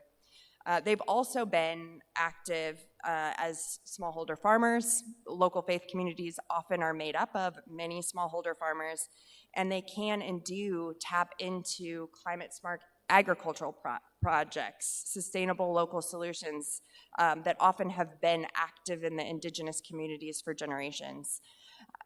And farm value chains and cooperatives that ensure that good, healthy, and nutritious food, things that are good for both people and the planet, are available. And we also know that faith-based organizations, local faith communities, can be great partners. I think many people have referred to the way the government of Indonesia works closely with faith-based civil society here as actors, as counselors, as people who are actually delivering frontline services. And we see that partnership as essential for improving both policy and practice. So the Food Security Task Force, as we go forward, really wants to work closely on those elements that Stefan shared earlier. We want to build a deeper understanding of what is the unique and essential role that local faith communities are already playing in addressing hunger and nutrition. What are we already doing to help end hunger and achieve the SDGs? We want to share those good practices across our networks, and we want to really advocate for global policy change, global investment, and There's a new vehicle represented and launched by the Brazilian government, the Global Alliance to End Hunger and Extreme Poverty, that many of your governments are already members of, have already made commitments to at the launch last fall in October, November. And the opportunity there to increase the knowledge base that we have as faith-based organizations to support in specific national contexts. We're looking for specific partners where we really want to engage in going deeper in a country to understand, again, like in Indonesia, what are the local faith communities doing? What evidence-based practices can we really learn from and scale up? And how do we help within this global system connect those? My colleague also mentioned the nutrition dialogues. My World Vision colleague, Natalia, who's here, helped host a faith community-led nutrition dialogue a couple of months ago where faith communities came together to talk about solutions. How do we address these issues? And that's a methodology that we really want to see scaled up around the world to really gain a deeper understanding, again, of the unique and essential roles that local faith communities, faith-based organizations are playing, but also it's so that we can learn from each other. We can bring those voices to global stages.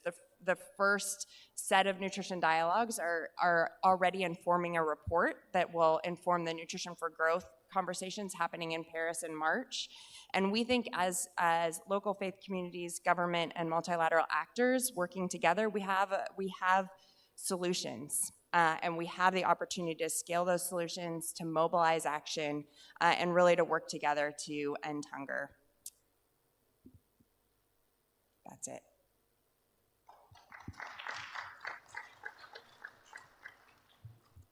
Thank you very much. Good afternoon. My name is Ruth Faber. I'm the CEO of the EU Core Network, which is a network of Christian relief and development organizations. And we are much smaller than the World Council of Churches and the World Evangelical Alliance. And I say that because as a smaller network or organization, we have found our place in PaRD.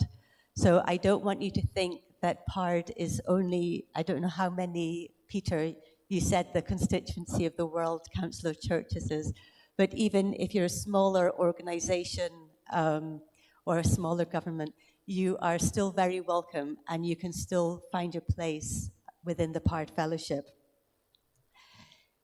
Excellencies, distinguished guests, and esteemed colleagues, it's an honor to speak to you today about the We Care workstream, which is PaRD's initiative which focuses on water, environment, and climate action.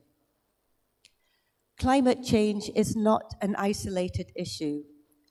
All of us, from across regions, faiths, and sectors, we all have something to learn and we all have something to share.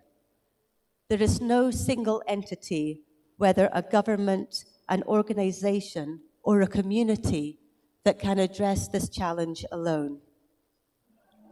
Climate change is already shaping our world, or reshaping our world. In the past decade alone, more than 100 million people in ASEAN countries have been affected by extreme weather events. And faith communities are among the first responders, providing shelter, support, and long-term resilience building. But looking ahead, the challenge is going to become even greater. The We Care workstream was established at the PaRD Annual Forum in 2019 in response to the growing recognition of the need for faith-based engagement in climate action. And I think, Stefan, you mentioned that we all have the opportunity to bring those SDGs which are closest to your hearts. And I think that the We Care workstream is a very good example of a new initiative in PaRD that was really formed by the people who were moved in that particular meeting to start something new. So it's really a testament to the truth of what you had to say, which is that if there are SDGs which are particularly close to you, then PaRD is open and ready to engage in them. WeCare's work aligns with global climate priorities, and it contributes to the Sustainable Development Goals around clean water and sanitation, climate action, life on land, and partnerships for the goals. And these goals provide a framework for our collective responsibility to ensure a more resilient and sustainable future. As you are all very aware, the ASEAN region faces many climate challenges. By 2050, climate-induced displacement could affect as many as 30 million people in the region, with Southeast Asia projected to lose around 30% of its aquaculture area and 10 to 20% of its production due to rising sea temperatures and changing ocean conditions. Rising sea levels pose a substantial threat, with countries like Vietnam and Thailand facing increasing coastal inundation, leading to large-scale displacement and economic losses. And these environmental pressures are going to put strains on food security, increase migration, and deepen economic inequalities, making coordinated action across sectors even more essential.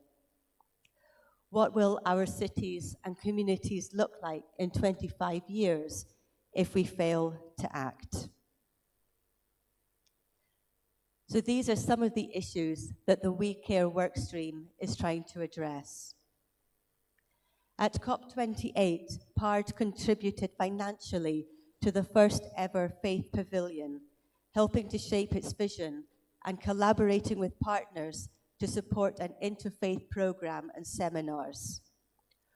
All of the PaRD work streams were encouraged to contribute, showcasing their respective focus areas as they intersect with the WeCare objectives. And this collaboration highlighted the cross-cutting nature of climate action, emphasizing the role of faith actors in health, women, food security, and peace building within a broader climate agenda.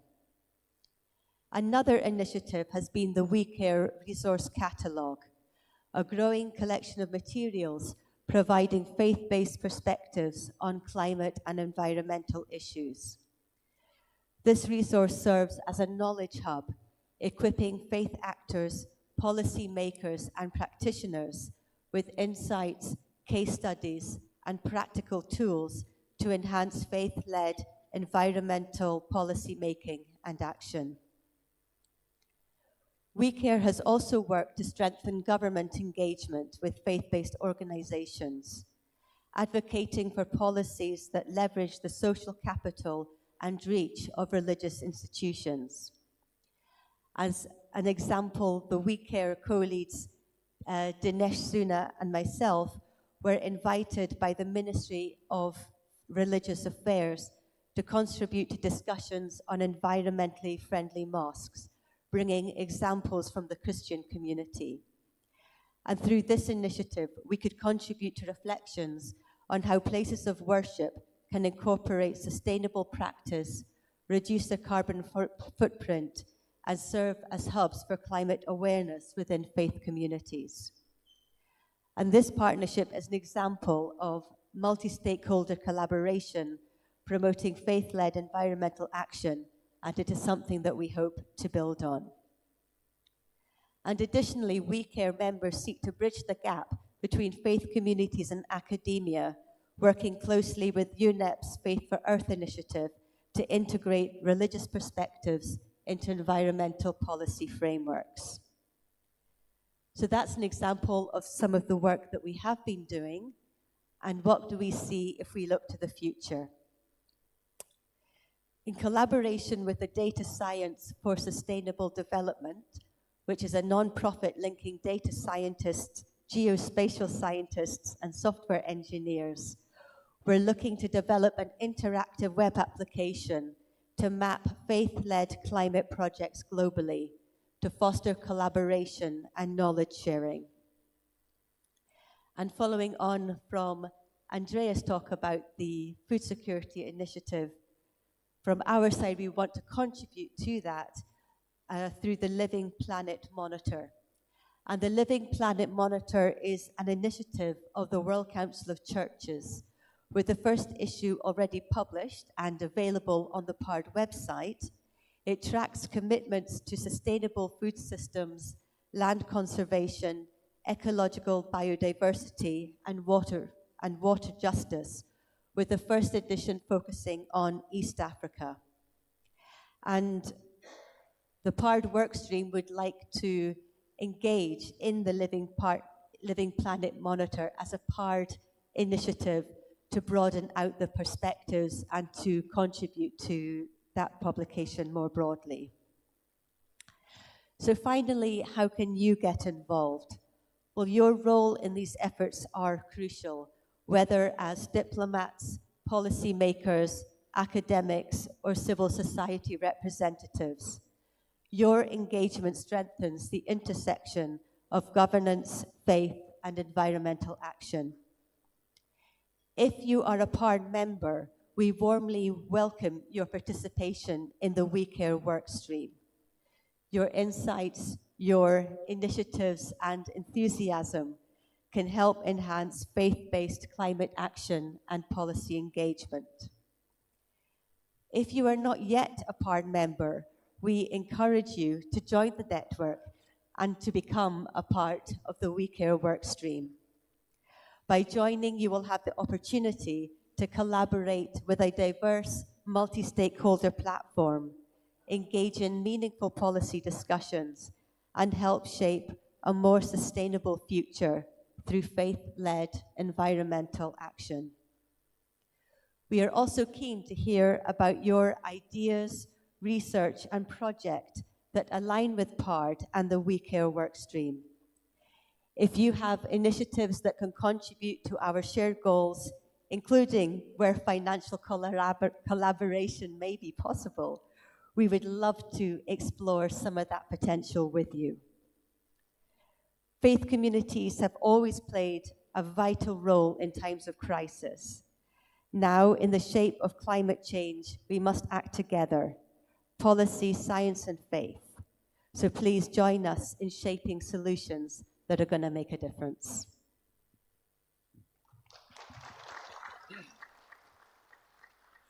Thank you very much. My name is Eckhard. I represent Humboldt University of Berlin in Germany. And I'm grateful for the opportunity to share a little bit about how we work with evidence and with research at PaRD. So I'm a co-lead of the Evidence Task Force. And this meeting here is not only the leadership meeting, but parallel to this, over 2 days, tomorrow and the day after tomorrow, we will have a workshop concluding the evidence project on ecology and conservation in Indonesia. So let me explain a little bit how we think of evidence at PaRD. Sustainable development and humanitarian work needs evidence, it needs data, it needs research. And if you listen closely, you could hear bits and pieces of data, bits and pieces of research in many or most of the presentations this afternoon. One example is the number 84. 84% of humans on the planet identify with a religious or spiritual tradition that is specific. That came up in the video a bit earlier this afternoon. 4 out of 5 people. I remember looking up this number a while ago, or hearing it for the first time. It was 80%, and somebody said Pew Research Center in the United States have measured 80% of humans on the face of the planet identify as religious. And I thought, wow, I didn't know that. That's really impressive. I remember looking up that figure a couple of years later, and they had updated it to 84%. So we now also know it's not getting less. And this is something, especially in the global Northwest, we have to remind ourselves of, because our societies are under the assumption sometimes still that the world is saving itself by secularization. It's just not the case. Another number is 50 to 66% of health services, my colleague said, of health services are owned and delivered by religious actors. There are many more of these figures, of these numbers, and they're very crucial to our work. But we also need qualitative data. We also need the stories of religious communities, of faith actors, how they've been engaging with the Sustainable Development Goals, with all the aspects they entail. And we need to analyze this data rigorously to see what are the main red threads that emerge in this data. What are the categories that emerge from this qualitative data? And one thing that we felt a while ago before we started the evidence task force was that evidence is around, yes, but it's somewhat anecdotal. It's somewhat unsystematic. So it's there and it's very compelling in the form of, for example, the video we showed earlier, Religion Matters. But what would it mean for evidence to be really systematic and strategic? How can we achieve that? How can we go beyond the anecdotal of the evidence we have? And the idea how to do that was to work in a rigorously transdisciplinary way. We used to interdisciplinary, where the different disciplines talk to each other and achieve great things in academia or elsewhere. But transdisciplinary means, if you're serious about it, that the realms of the practitioners, the policymakers, and the academics tear down their silos and they come together and they create evidence and they create knowledge together, where not one is more important than the other. And that's more easily said than done, because you can invite everybody, but you can't control who shows up and wants to play ball in the end. So we've been looking for a constellation where we can do this type of research, which will then become strategic. And strategic means it is research that will lead to actionable policy plans. And we found this sweet spot in Indonesia around the topic of ecology and conservation. And a crucial ingredient was the Ministry of Religious Affairs. We couldn't have done it without you. And we said, let's not start before we also have the rigorous buy-in from policymakers, and we found to have that here.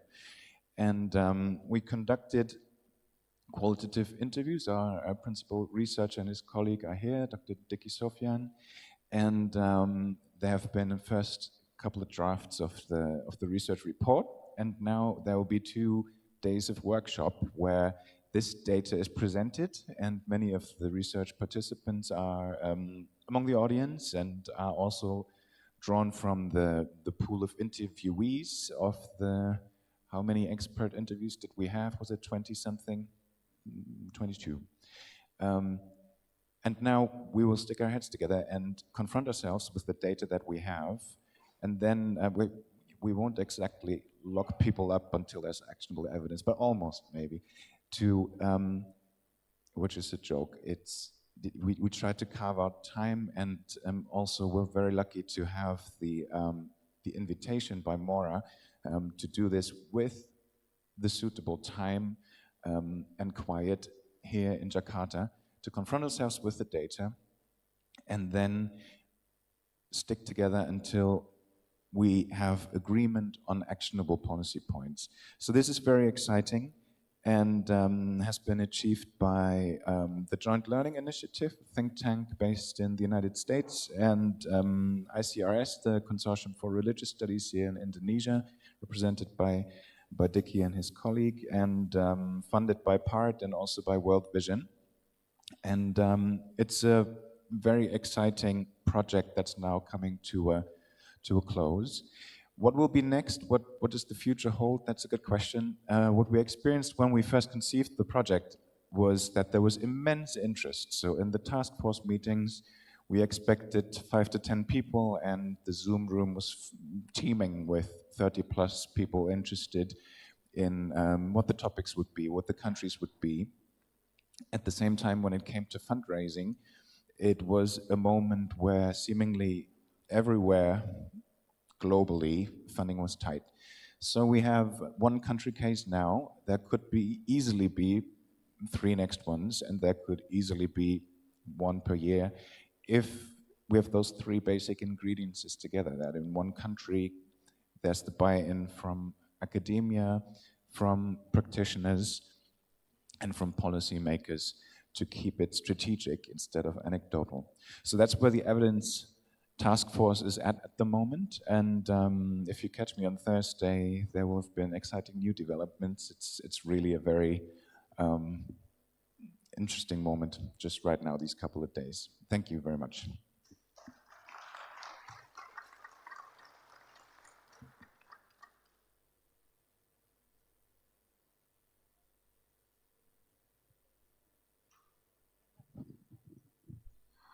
All right, ladies and gentlemen, thank you for the presentations. And next we will continue. Please do stay on stage. Please stay on stage. For next, we would like to invite to all participants to please, are there any questions? Because now we will open the floor for a discussion, especially regarding the work streams.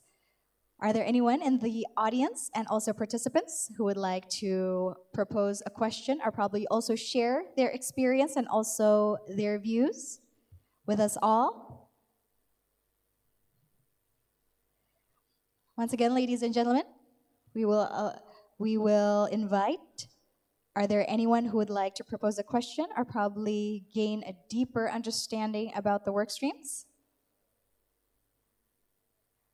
Right, it appears that we may, oh wait, there is one who would like to propose a question to the committee, please, for the microphone. Wait, in this case, I will approach. Please do introduce yourself, state your name and also your institution and also your question. Very good afternoon, ladies and gentlemen. I'm Martin Kustati, Professor Martin Kustati, Rector of UIN Imam Bonjol Padang State Islamic University, Imam Bonjol Padang in West Sumatra, Indonesia. This is a very prestigious meeting that I can meet with a lot of people from a different background, and especially we have also discussed on very interesting topic, talking about the international partnership on religion and sustainable development. Okay, as the one of women leaders in university, that I would like also to share about our knowledge and also experience toward teaching and learning and also research and community services. Then the work stream that all of the 5 presenters have mentioned just now, I think it is really a good chance for us, especially in the university, Islamic University, to have a flow of activities, either in the coming activities in 2025. And then talking about religion and sustainable development, one of the issues that should be really taken care by the university members is integrate religious tolerance into higher education curriculum. Then it is essential in promoting peace and mutual understanding. And now we have some programs that related to this issue, especially on the program of religious moderation. Then in other cases, this talk about tolerance that Bu Aisha, she is here that will also share us about this program. But the one things that I'm also would like to stress on what we should do as the leaders in the university to equip our students with the knowledge and skills to engage the interfaith dialogue. Although we have programs of departments of interfaith dialogues, but since the students doesn't have enough or sufficient platform to discuss about this issue, possibly in part meeting, so we also will collaborate. So our students have another programs that they can include in their teaching and learning practices in the university. Then, as the university also, it is not only talking about teaching and learning, but also we have research. Then we are interested on the issue of stunting that related what you have mentioned about food security just now, that ensure all people across sufficient food and also safe and nutritious food. So the programs of pre-meals, which is also started by our new president, Mr. Prabowo, is highly important for sustainability from religious perspective, actually. So it will be core value of compassion, justice, and social responsibility. So we need to promote social justice and also encourage sustainable food practice among the people, not only in the universities, but as the part of society. It is our hand also to promote to our society about the importance of nutritious food for our children, because they become our future leaders. If they have sufficient nutritious, means that we will have a bright future leaders. Then this is also should be integrated in our curriculum. Then it is not also just the act of, I think the program, it is not only just the act of charity, but investments in long terms of human and environment well-being. So I'm really interested what the first speakers have mentioned about the upcoming activities in 2025 will be nutrition's dialogues, then support first international symposium of the interfaith sensitivity, and also possible side event if it is possible that we will talk a lot about the activities. So my conscience is would like also to be involved in the programs as the one of the universities in Indonesia. So probably you have some program that should be collaborated each other. Thank you. Thank you very much.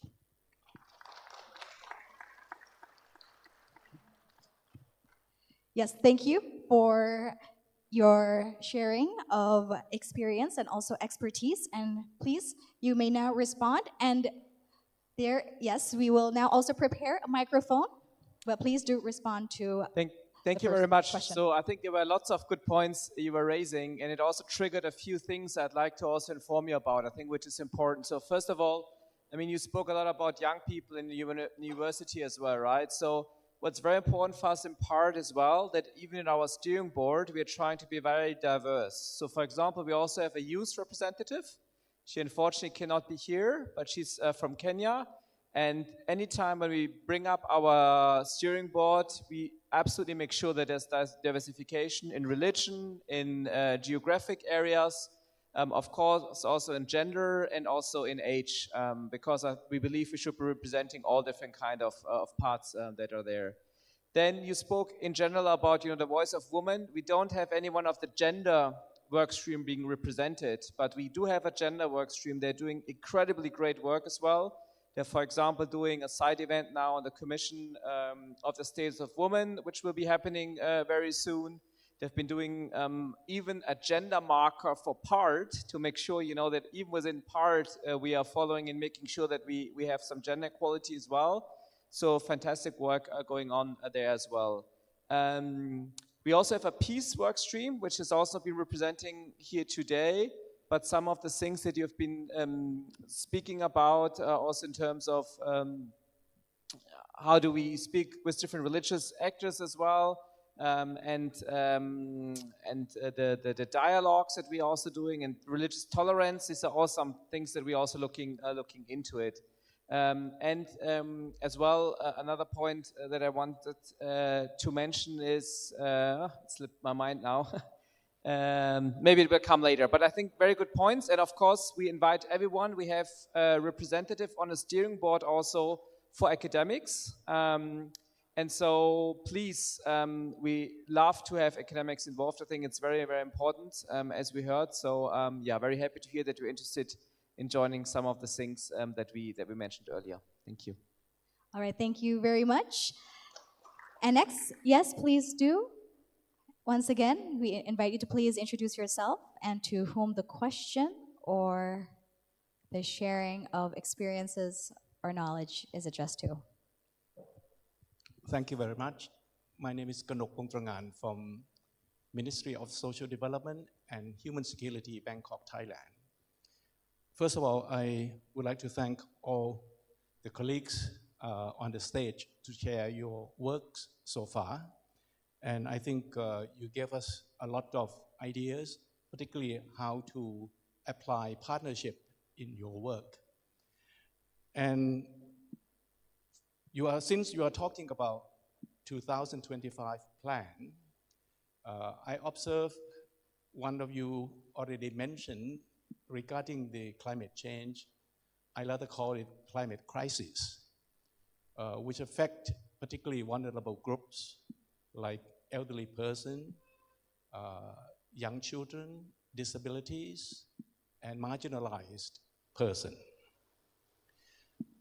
As we all know that all these vulnerable groups is expanding in number in every single society on earth today.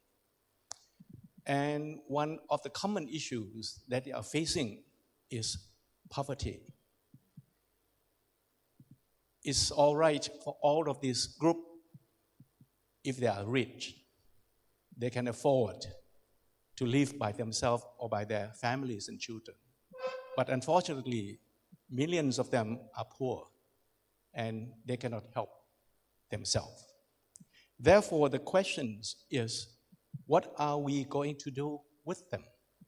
I'm not saying that we will be some kind of angel to come and save them. The question is, how are we going to work with them in order to make them have more or less a good, normal life before they leave us? Therefore, I would like to ask you whether is it possible to adjust some of the topics to your 2025 plan. First, since you mentioned religion, and to me, religion is very important, not only for today, but for the future. I'm not talking about only the moral values, but I'm talking about social capitals of our society today. In Thailand, we are working very hard in order to bring in contribution in a systematic way of Sangha institution.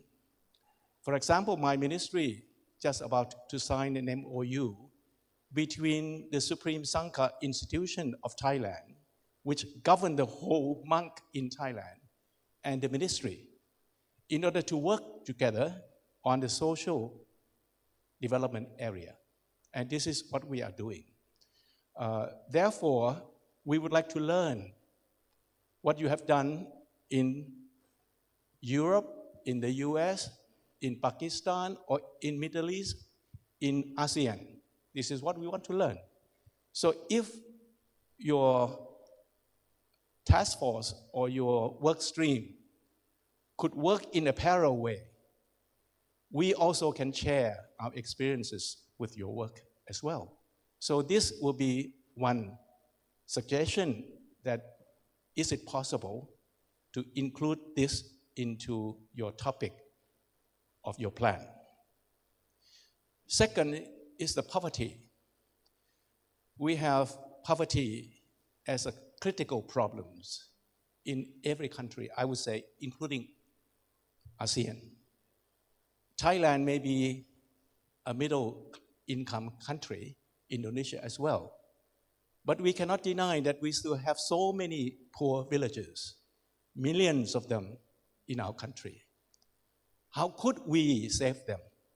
How could we upgrade their livelihood, particularly their ability to generate higher income and have a better life?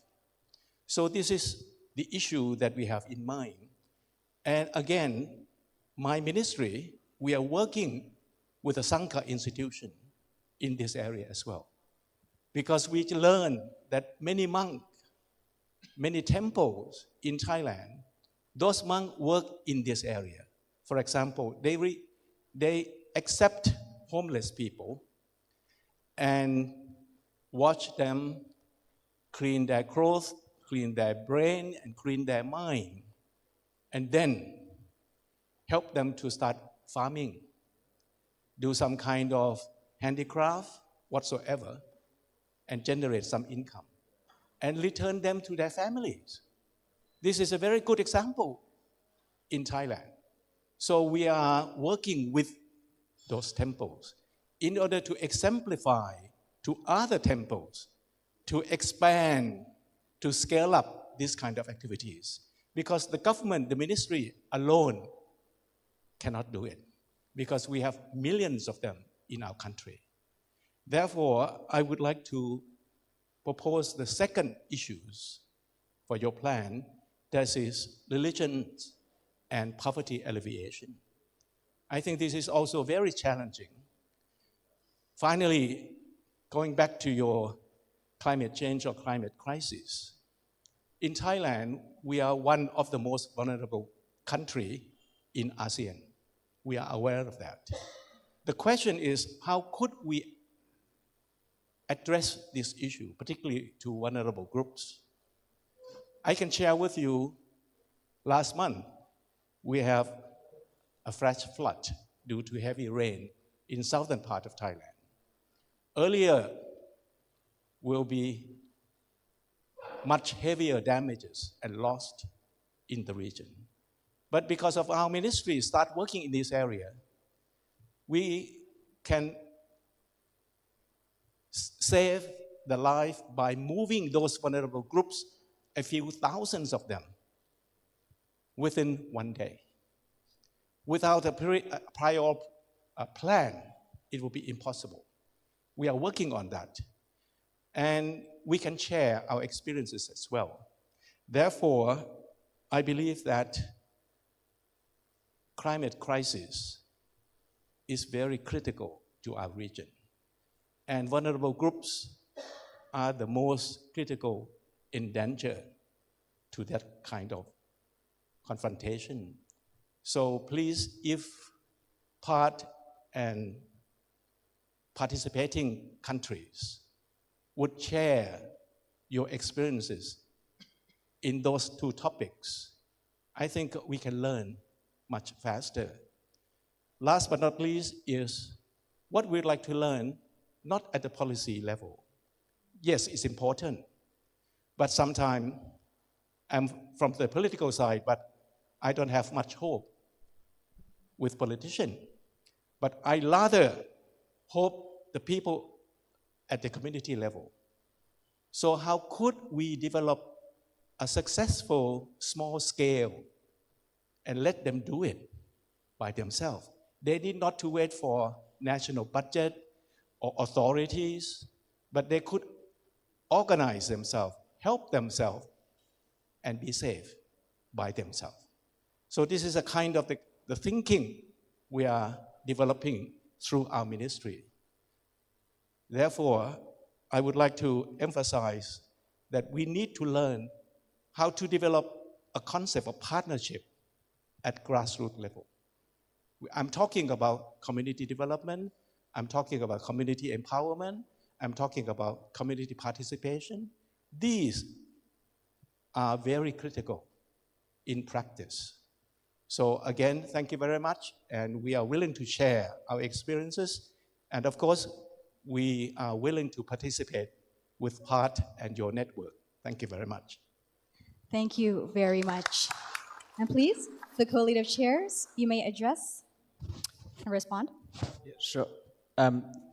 Start and then I think thank you so much for your points. I think they're very valuable and important. And I just like to mention one thing because you were referring a lot to the local level as well. And one of the task force, unfortunately, we have not present here today as well, is our localization task force. Because I think besides all these policy dialogues, which of course are also very important, we also think localization is very important. And who is really one of the most local actors in the world? It's religious actors. So we do have a localization task force which is really looking into this, which is kind of cross-cutting through all the different kind of work streams as well. So we can really also give the people, the poor people that you refer to, a voice in part, but also, you know, make sure that we have this learning that you also emphasized on, learning from each other and bringing synergies, because I think that is also something which is very special about PaRD. Since we have such a diverse network, you know, we can bring actors together that didn't know that they're actually maybe working even in the same area, and by bringing them together, combining their forces, which I think is also very, very important. So thank you for your good points. Thank you very much. I think you raised very well this need for us to have this intersection between different elements of our work, and certainly how we address climate crisis and issues of people with disabilities or people who are very vulnerable is extremely important. And you did very well to remind us of that importance. And I'm very impressed that already in Thailand that you have a system that you are able to warn people when there's a crisis coming, that people are able to move. But because I think we have a lot to learn from each other. And my brother sent me a message which came out of the Los Angeles fires. And someone posted, I think on TikTok or one of these messaging platforms, to say that, so this gentleman, he was in Los Angeles where the fires were coming, but his son had cerebral palsy, and they weren't going to be able to evacuate his son from the house. So the father took the decision, said, well, I cannot leave my child at home alone to die, so I will stay with my child and we will die together. And this is the last, message that this man sends into the world. And it makes me cry to think about it, because I think that if this is a situation and a circumstance that we have in the US, how greater the challenges are going to be in other parts of the world. And when I started in this particular line of work, it's because you see things in the world and you say, this can't be right. It can't be right that somebody is in this position. It can't be right that a child goes to school or can they go to school, but people don't have clean water to drink or enough food to eat. Or some of us have so much that we're so wasteful while others are in need. And I think that we have a lot to learn from each other, but not just to learn, but to tackle those injustices. And so, and I think in a sense your intervention, it makes me think, I really wish you could become a PaRD member so that you can be in the room with us when we're talking about these issues, and to bring what you know and what's happening in Thailand to other governments, to bring that to the US government, to say, actually, from our knowledge and experience of having to deal with all of these crises, which you are now having to face because of climate change, this is what we can do.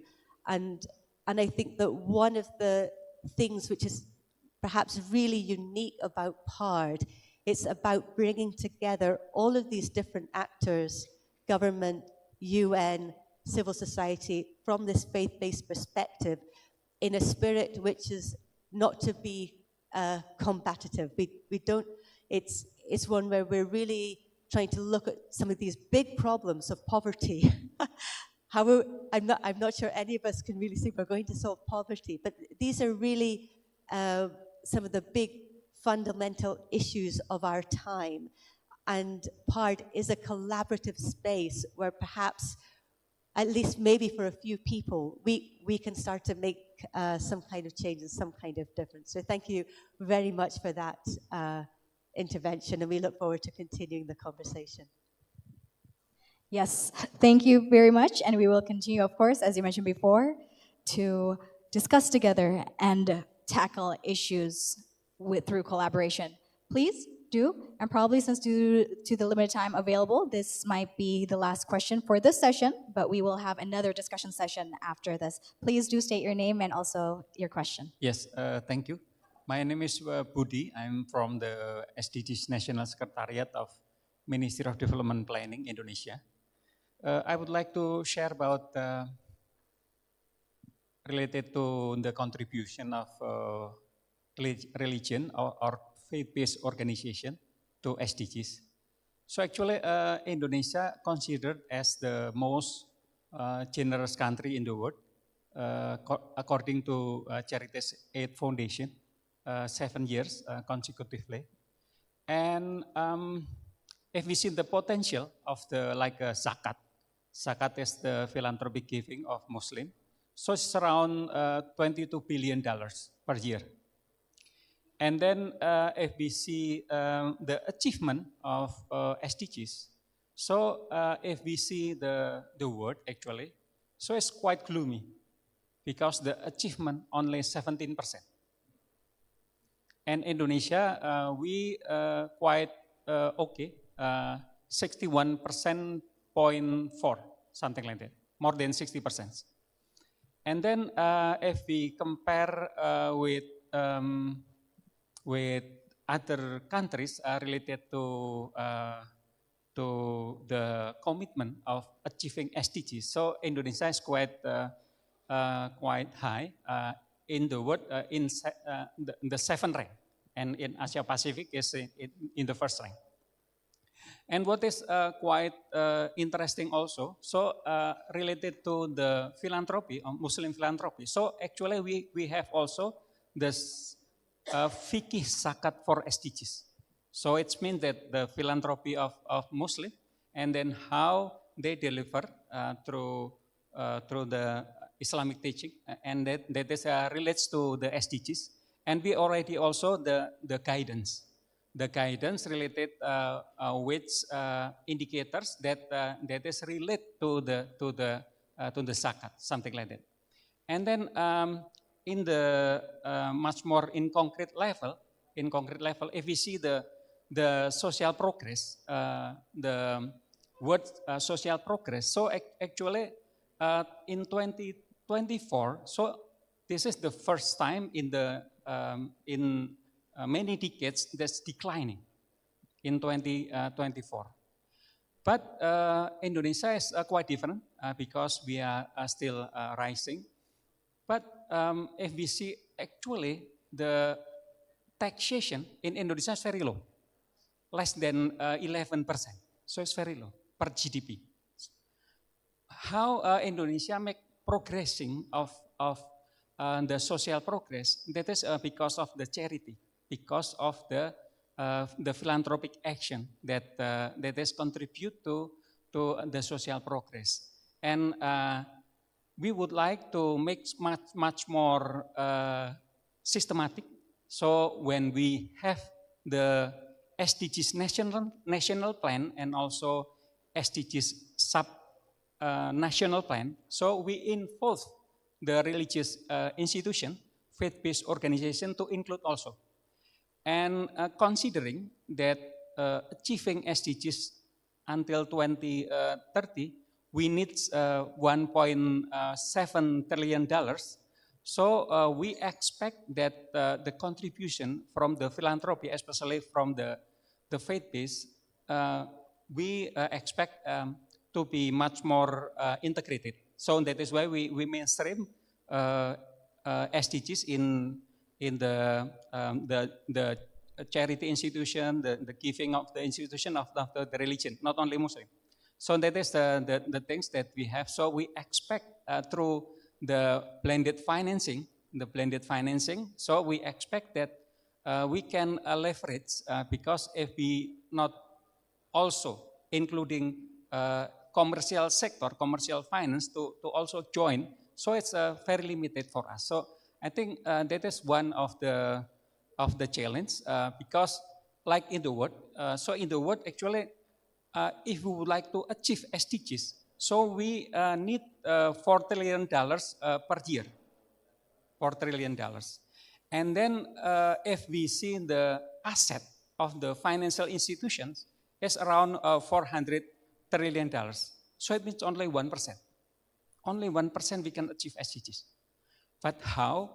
I think blended financing is very important. How we leverage the financial institution, financial commercial institution, commercial finance to include also when we blending together, so to leverage to achieve the SDGs. So I think I would like just to share the experience of Indonesia, and we have the Global Blended Finance Alliance in Indonesia, and we expect to help some African countries. Thank you. All right, thank you very much. Please do give the feedback regarding financing, please. Thank you. Yeah. First of all, congratulations on the title of most generous country. When I first learned about this fact that Indonesia has the highest per capita volume of donations to charity, I thought this is really a title that I want to have. So respects for that. What I wanted to say is that the aspect of sustainable financing is one of the red threads that's emerging from our evidence project, and I would really encourage you and ask you to keep in touch. It would be great to have your view on what's coming out of the report, what's coming out of the consultations over the 2 days, Tuesday and Wednesday. Maybe we can keep in touch on that. Thank you. All right, thank you very much for the responses, also for the discussion. Please give a round of applause to all those who proposed the question, but most of all, please give a round of applause to PaRD's Workstream's co-lead who has shared their experience and also expertise with us. Please give a round of applause. Thank you, ladies and gentlemen, and you may now return to your seats. And once again, we will continue our discussion session later on because we will have a focus group discussion or a bilateral talk session later after the next agenda, ladies and gentlemen. And once again, we have discussed together and also emphasized on the importance of collaboration through the work streams, especially to develop inclusive policies, the research that has been done, and also to give practical solutions, which of course integrate faith perspectives into global development efforts. And of course, PaRD, as mentioned numerous times before, brings together governments and also intergovernmental organizations, faith-based actors, and also civil society actors to collaborate together. And this, of course, with a focus on integrating religious perspectives into achieving the Sustainable Development Goals, or SDGs, by the year 2030. And we were introduced earlier into 5 PaRD's work streams, which were health, FORB, or freedom on religions or beliefs, food security task force, We Care, and also evidence project task force. And of course, we together have discussed and also were shared the experiences, especially on the work streams and how they promoted various access and awareness. For example, health work stream promoted better healthcare access, while FORB, or freedom of religion or belief, advocates for, of course, religious freedom, interfaith dialogue, and the Food Security Task Force focuses on combating hunger and also malnutrition. And of course, there were the We Care initiative, Evidence Project Task Force, and of course, all of this brings together initiatives which created a collaborative effort. Once again, thank you to all the co-lead who share their experience and also expertise during our work stream session. And now, ladies and gentlemen, during this momentous occasion, we would like to welcome and also introduce to each and every one of you, and also invite onto the stage a figure who is on the forefront of promoting tolerance, diplomacy, and also social harmony, especially here in Indonesia. So without further ado, please give the warmest welcome to Mrs. Alisa Wahid.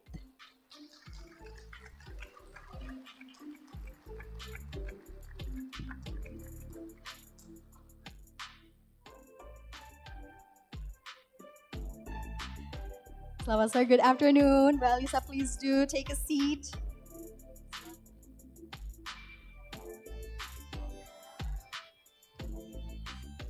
All right, thank you once again, ladies and gentlemen. We have with us Mrs. Alisa Wahid.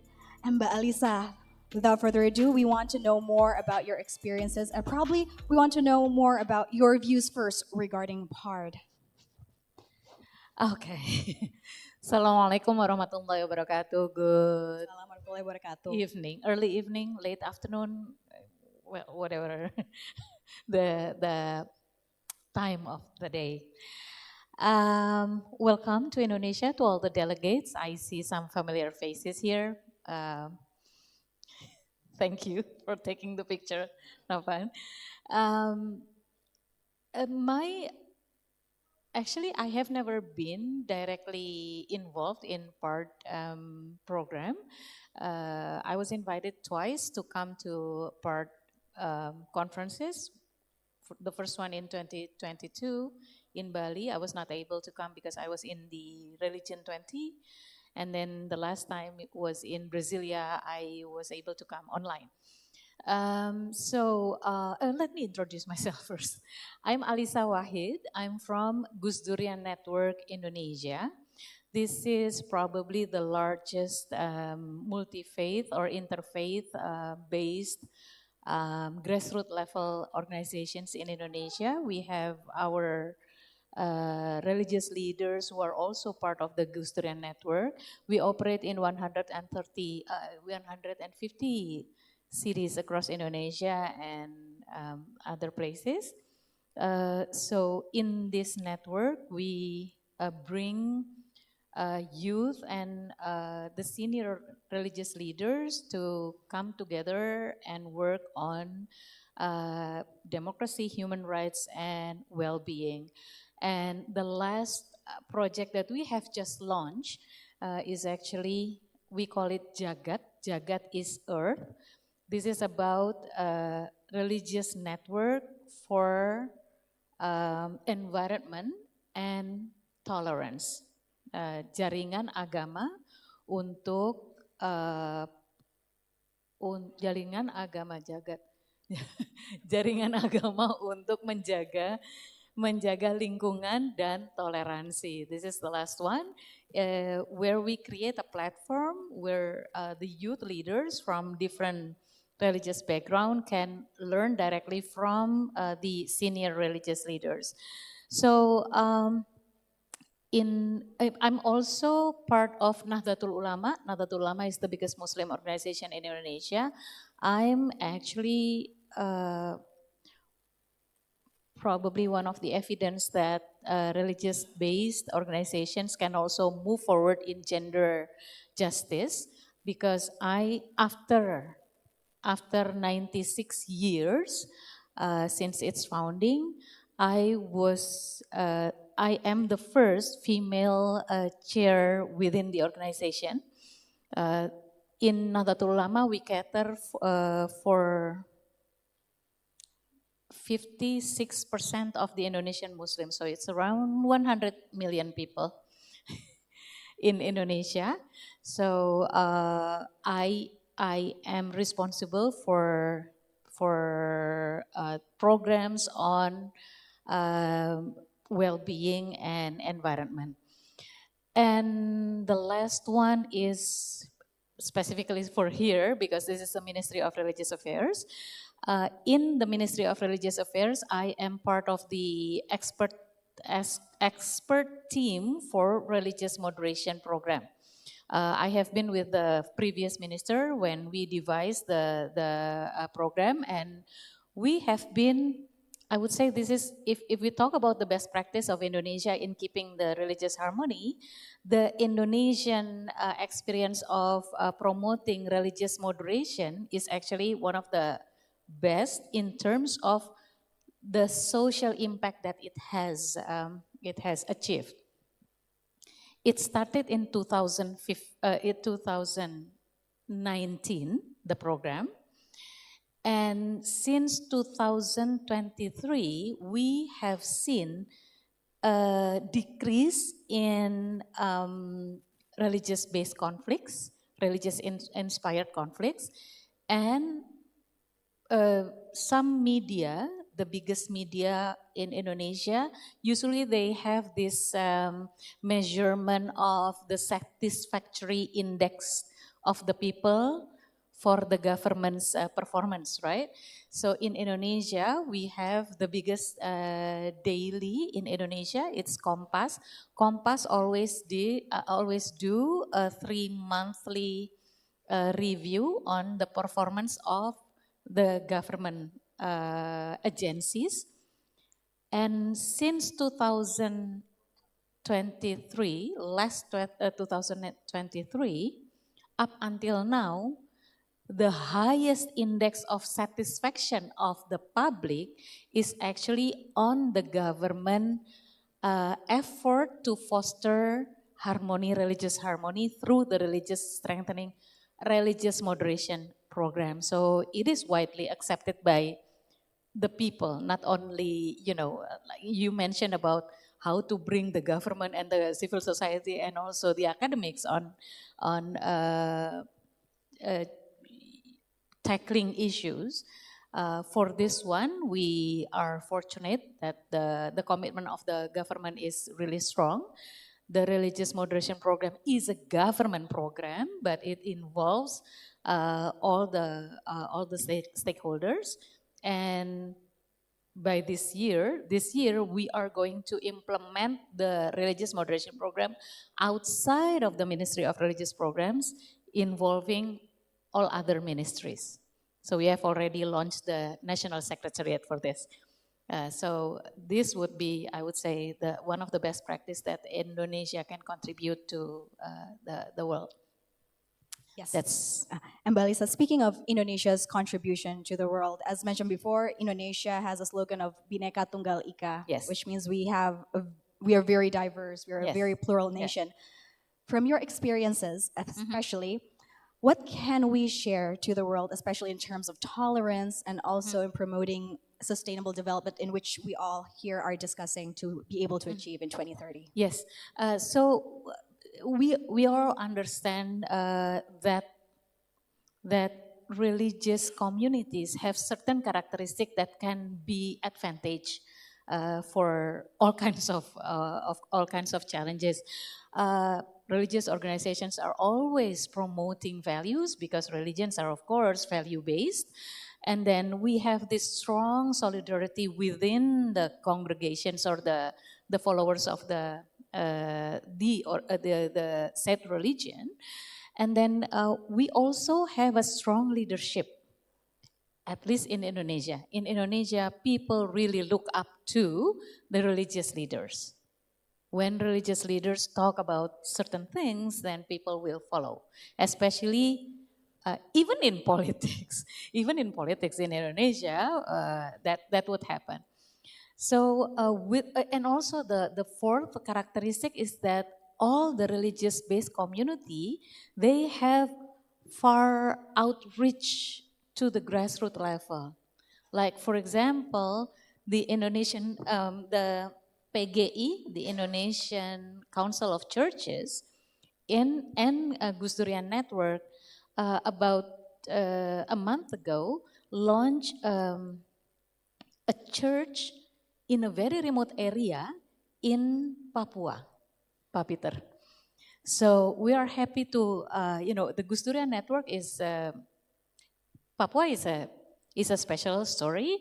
Gus Durian Network is very, very well received there, and we were able to do a an interfaith cooperations with the Catholic Church and also the Christian Church in Indonesia, and we built the church in a very remote area, in the mountainous area in Papua. That is the characteristic of faith-based organization, the outreach to the grassroots, even in the remotest area.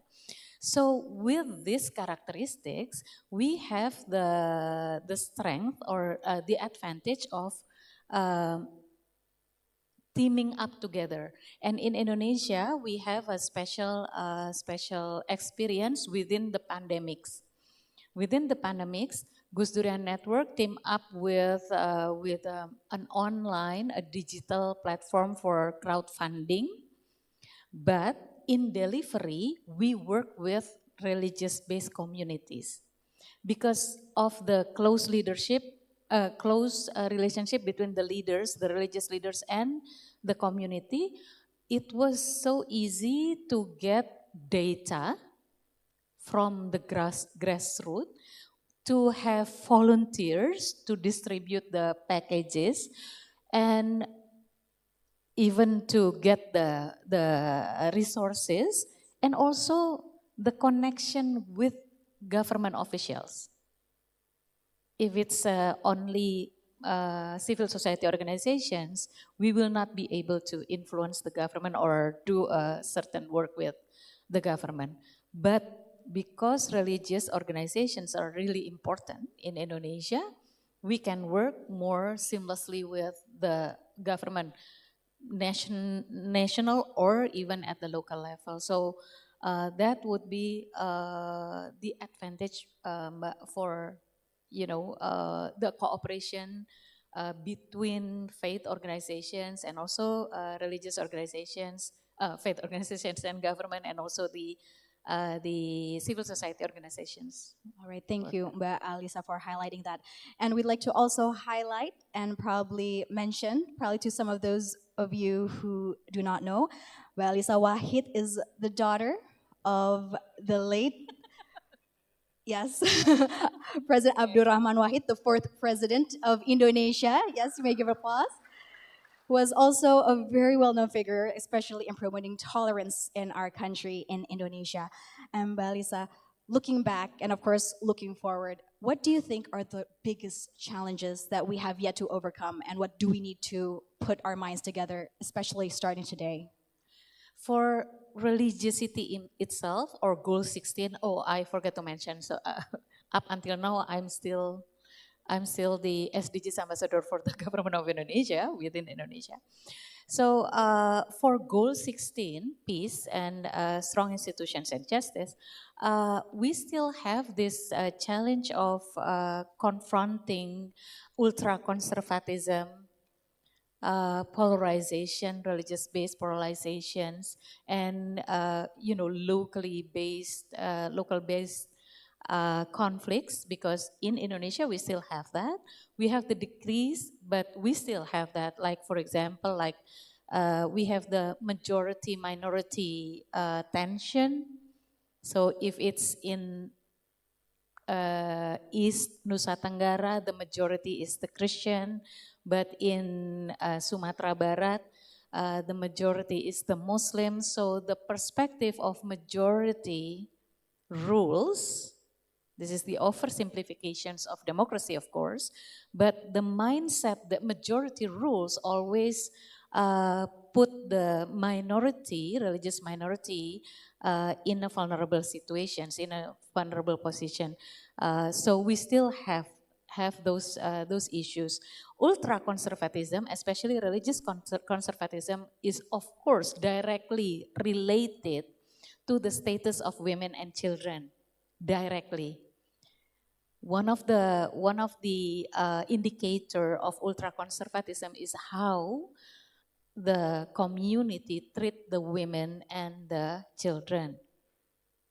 And if we have a rise of ultra-conservatism, usually we will have a higher increase in domestic violence and sexual violence, gender-based violence, and also problems within the parenting context. So this would be the challenges. And also, I just learned that there are diseases, preventable diseases that Indonesia has been free of for several decades, that we are now learning that there is new cases on that.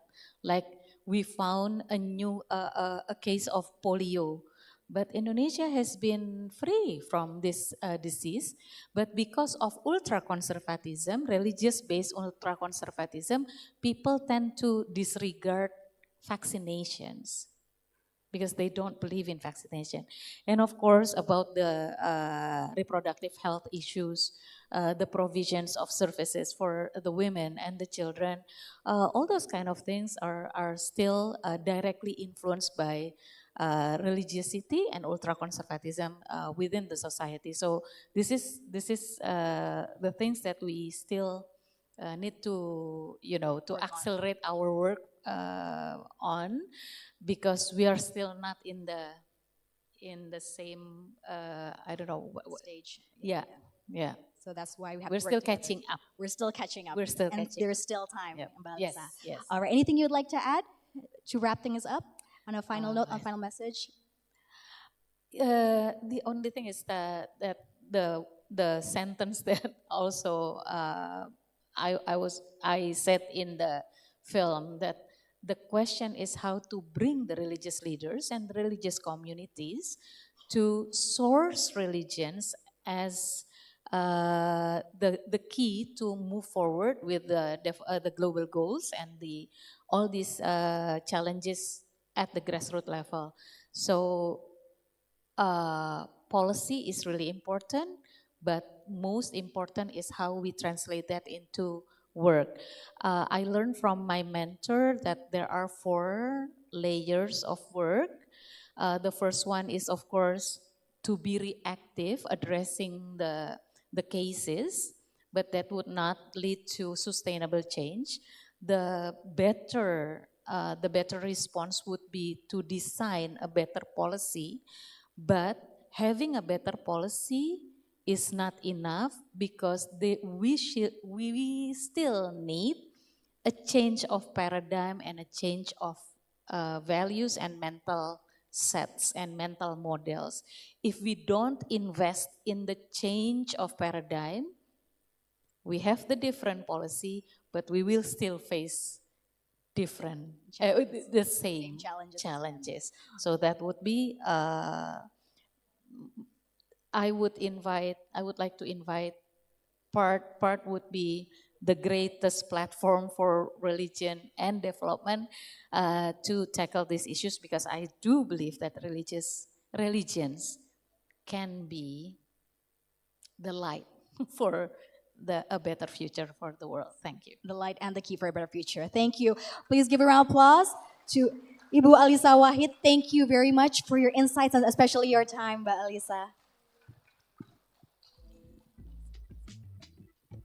Thank you, Mrs. Alisa Wahid. Once again, please give a round of applause, ladies and gentlemen.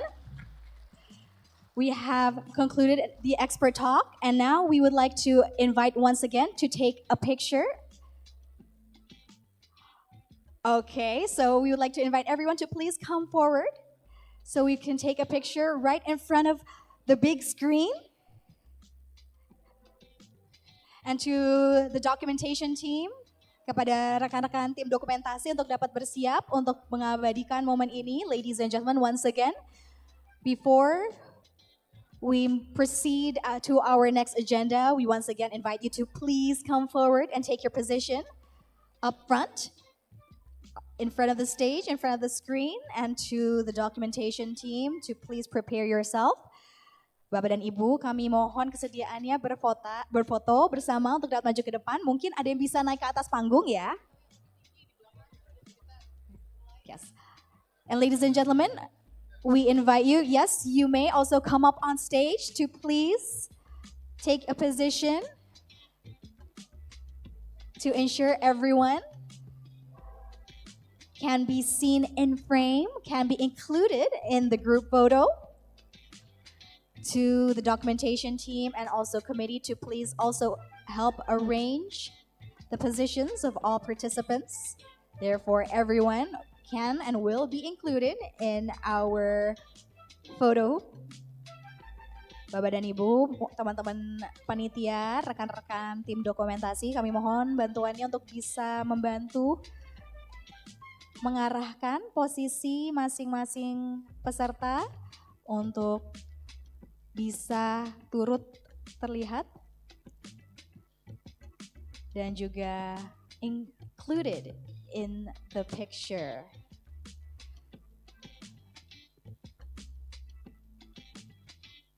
Oke, boleh tunjuk tangan untuk kamera utama.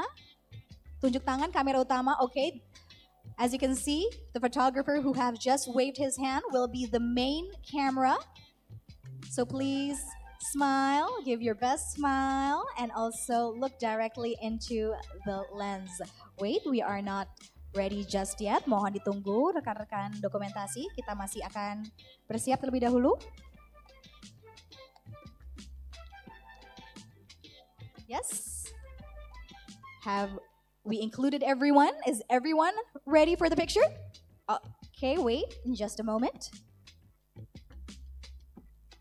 Please do keep that wonderful smile and look into the camera. We're still waiting. Belum, sebentar lagi. Okay, sudah. We will begin with the countdown. 3, 2, 1. Once again, as we did at the beginning of the event, please clench your fists. Boleh mengempalkan tangan, please clench your fists. Sebagai semangat to show our collaborative spirit. Ready everyone? 3, 2, 1. All right, we got the pictures. Thank you very much. Please give your applause for each and every one of you. And you may now return to your seat. Thank you, ladies and gentlemen.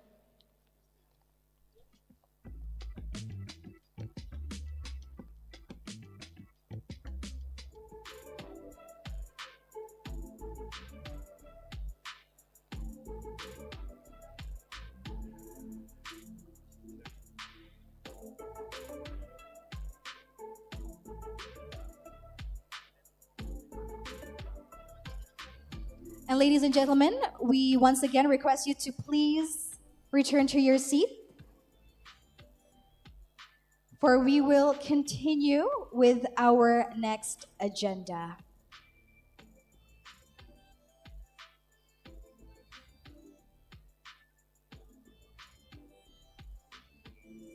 Once again, ladies and gentlemen, thank you very much for the photo session. We invite you to please kindly, once again, be seated in your seats, because next we have another special session, ladies and gentlemen. Therefore, please once again return to your seats. We'd like to remind you that we still have another agenda. Therefore, without further ado, I would like to invite once again and pass on the microphone to Mr. Kushwan Singh. To Mr. Kushwan Singh, we invite you to please come up on front and also lead us for our next session. Please, Mr. Singh. Ladies and gentlemen, once again, we hope you are still seated, for we will continue to our next agenda. Yeah, thank you. It's not a session. Can you just please, I know it's difficult now, but we just need, this is the longest session on planet. We just need 45 seconds. So, okay, please. I just want to say thank you on behalf of our team to the team of the Ministry of Religious Affairs Indonesia, because this event is only possible because of the commitment of this ministry, because of the commitment and the understanding of the importance of the topic by the Indonesian government. So we just want to say thank you. It says merci, which is French, but actually French, at least this term, has become a universal language. I know my team is laughing and Berthold is laughing because they know even in GIZ I'm known to bribe people with merci chocolate. So it's some sweet for the whole of the team. Thank you so much, Ina, and I'm handing it over to you. Thank you, Ina.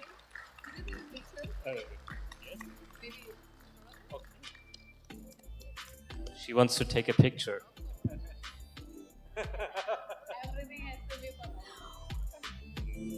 What a sweet moment. Yes, please do.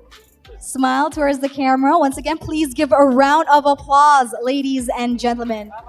And hopefully, with this sweet token of appreciation, can also mark a sweet beginning of more wonderful and great collaboration among each other. All right, ladies and gentlemen, next we would like to invite you once again to take another break and also enjoy other sweet delicacies, because we will take a 10-minute break for prayers and also for coffee, tea, and also snacks. And we will continue with our next session in the next 10 minutes. Once again, ladies and gentlemen, we invite you to take a little breather for another 10 minutes. You may continue with your daily prayers. And of course, you may help yourself for coffee, tea, and also snacks, and we will resume our next agenda in 10 minutes. Thank you.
participation. As we have concluded today's agenda for the bilateral talks, and of course, now it is the time for us to, of course, network and enjoy the dinner which is served. Once again, we'd like to extend our gratitude to all esteemed speakers, panelists, and especially to all the participants who have actively participated in our discussion. Thank you once again for your invaluable insights and also contributions to our event. And we hope that today's discussion have strengthened and of course showed our committed collaboration and also progress, especially towards our sustainability development goals in 2030. And let us together foster meaningful partnerships to drive positive change that we wish to see in our world. Thank you once again for your time and engagement, and we allow you and invite you once again to enjoy your dinner. Selamat menikmati. Wassalamualaikum warahmatullahi wabarakatuh.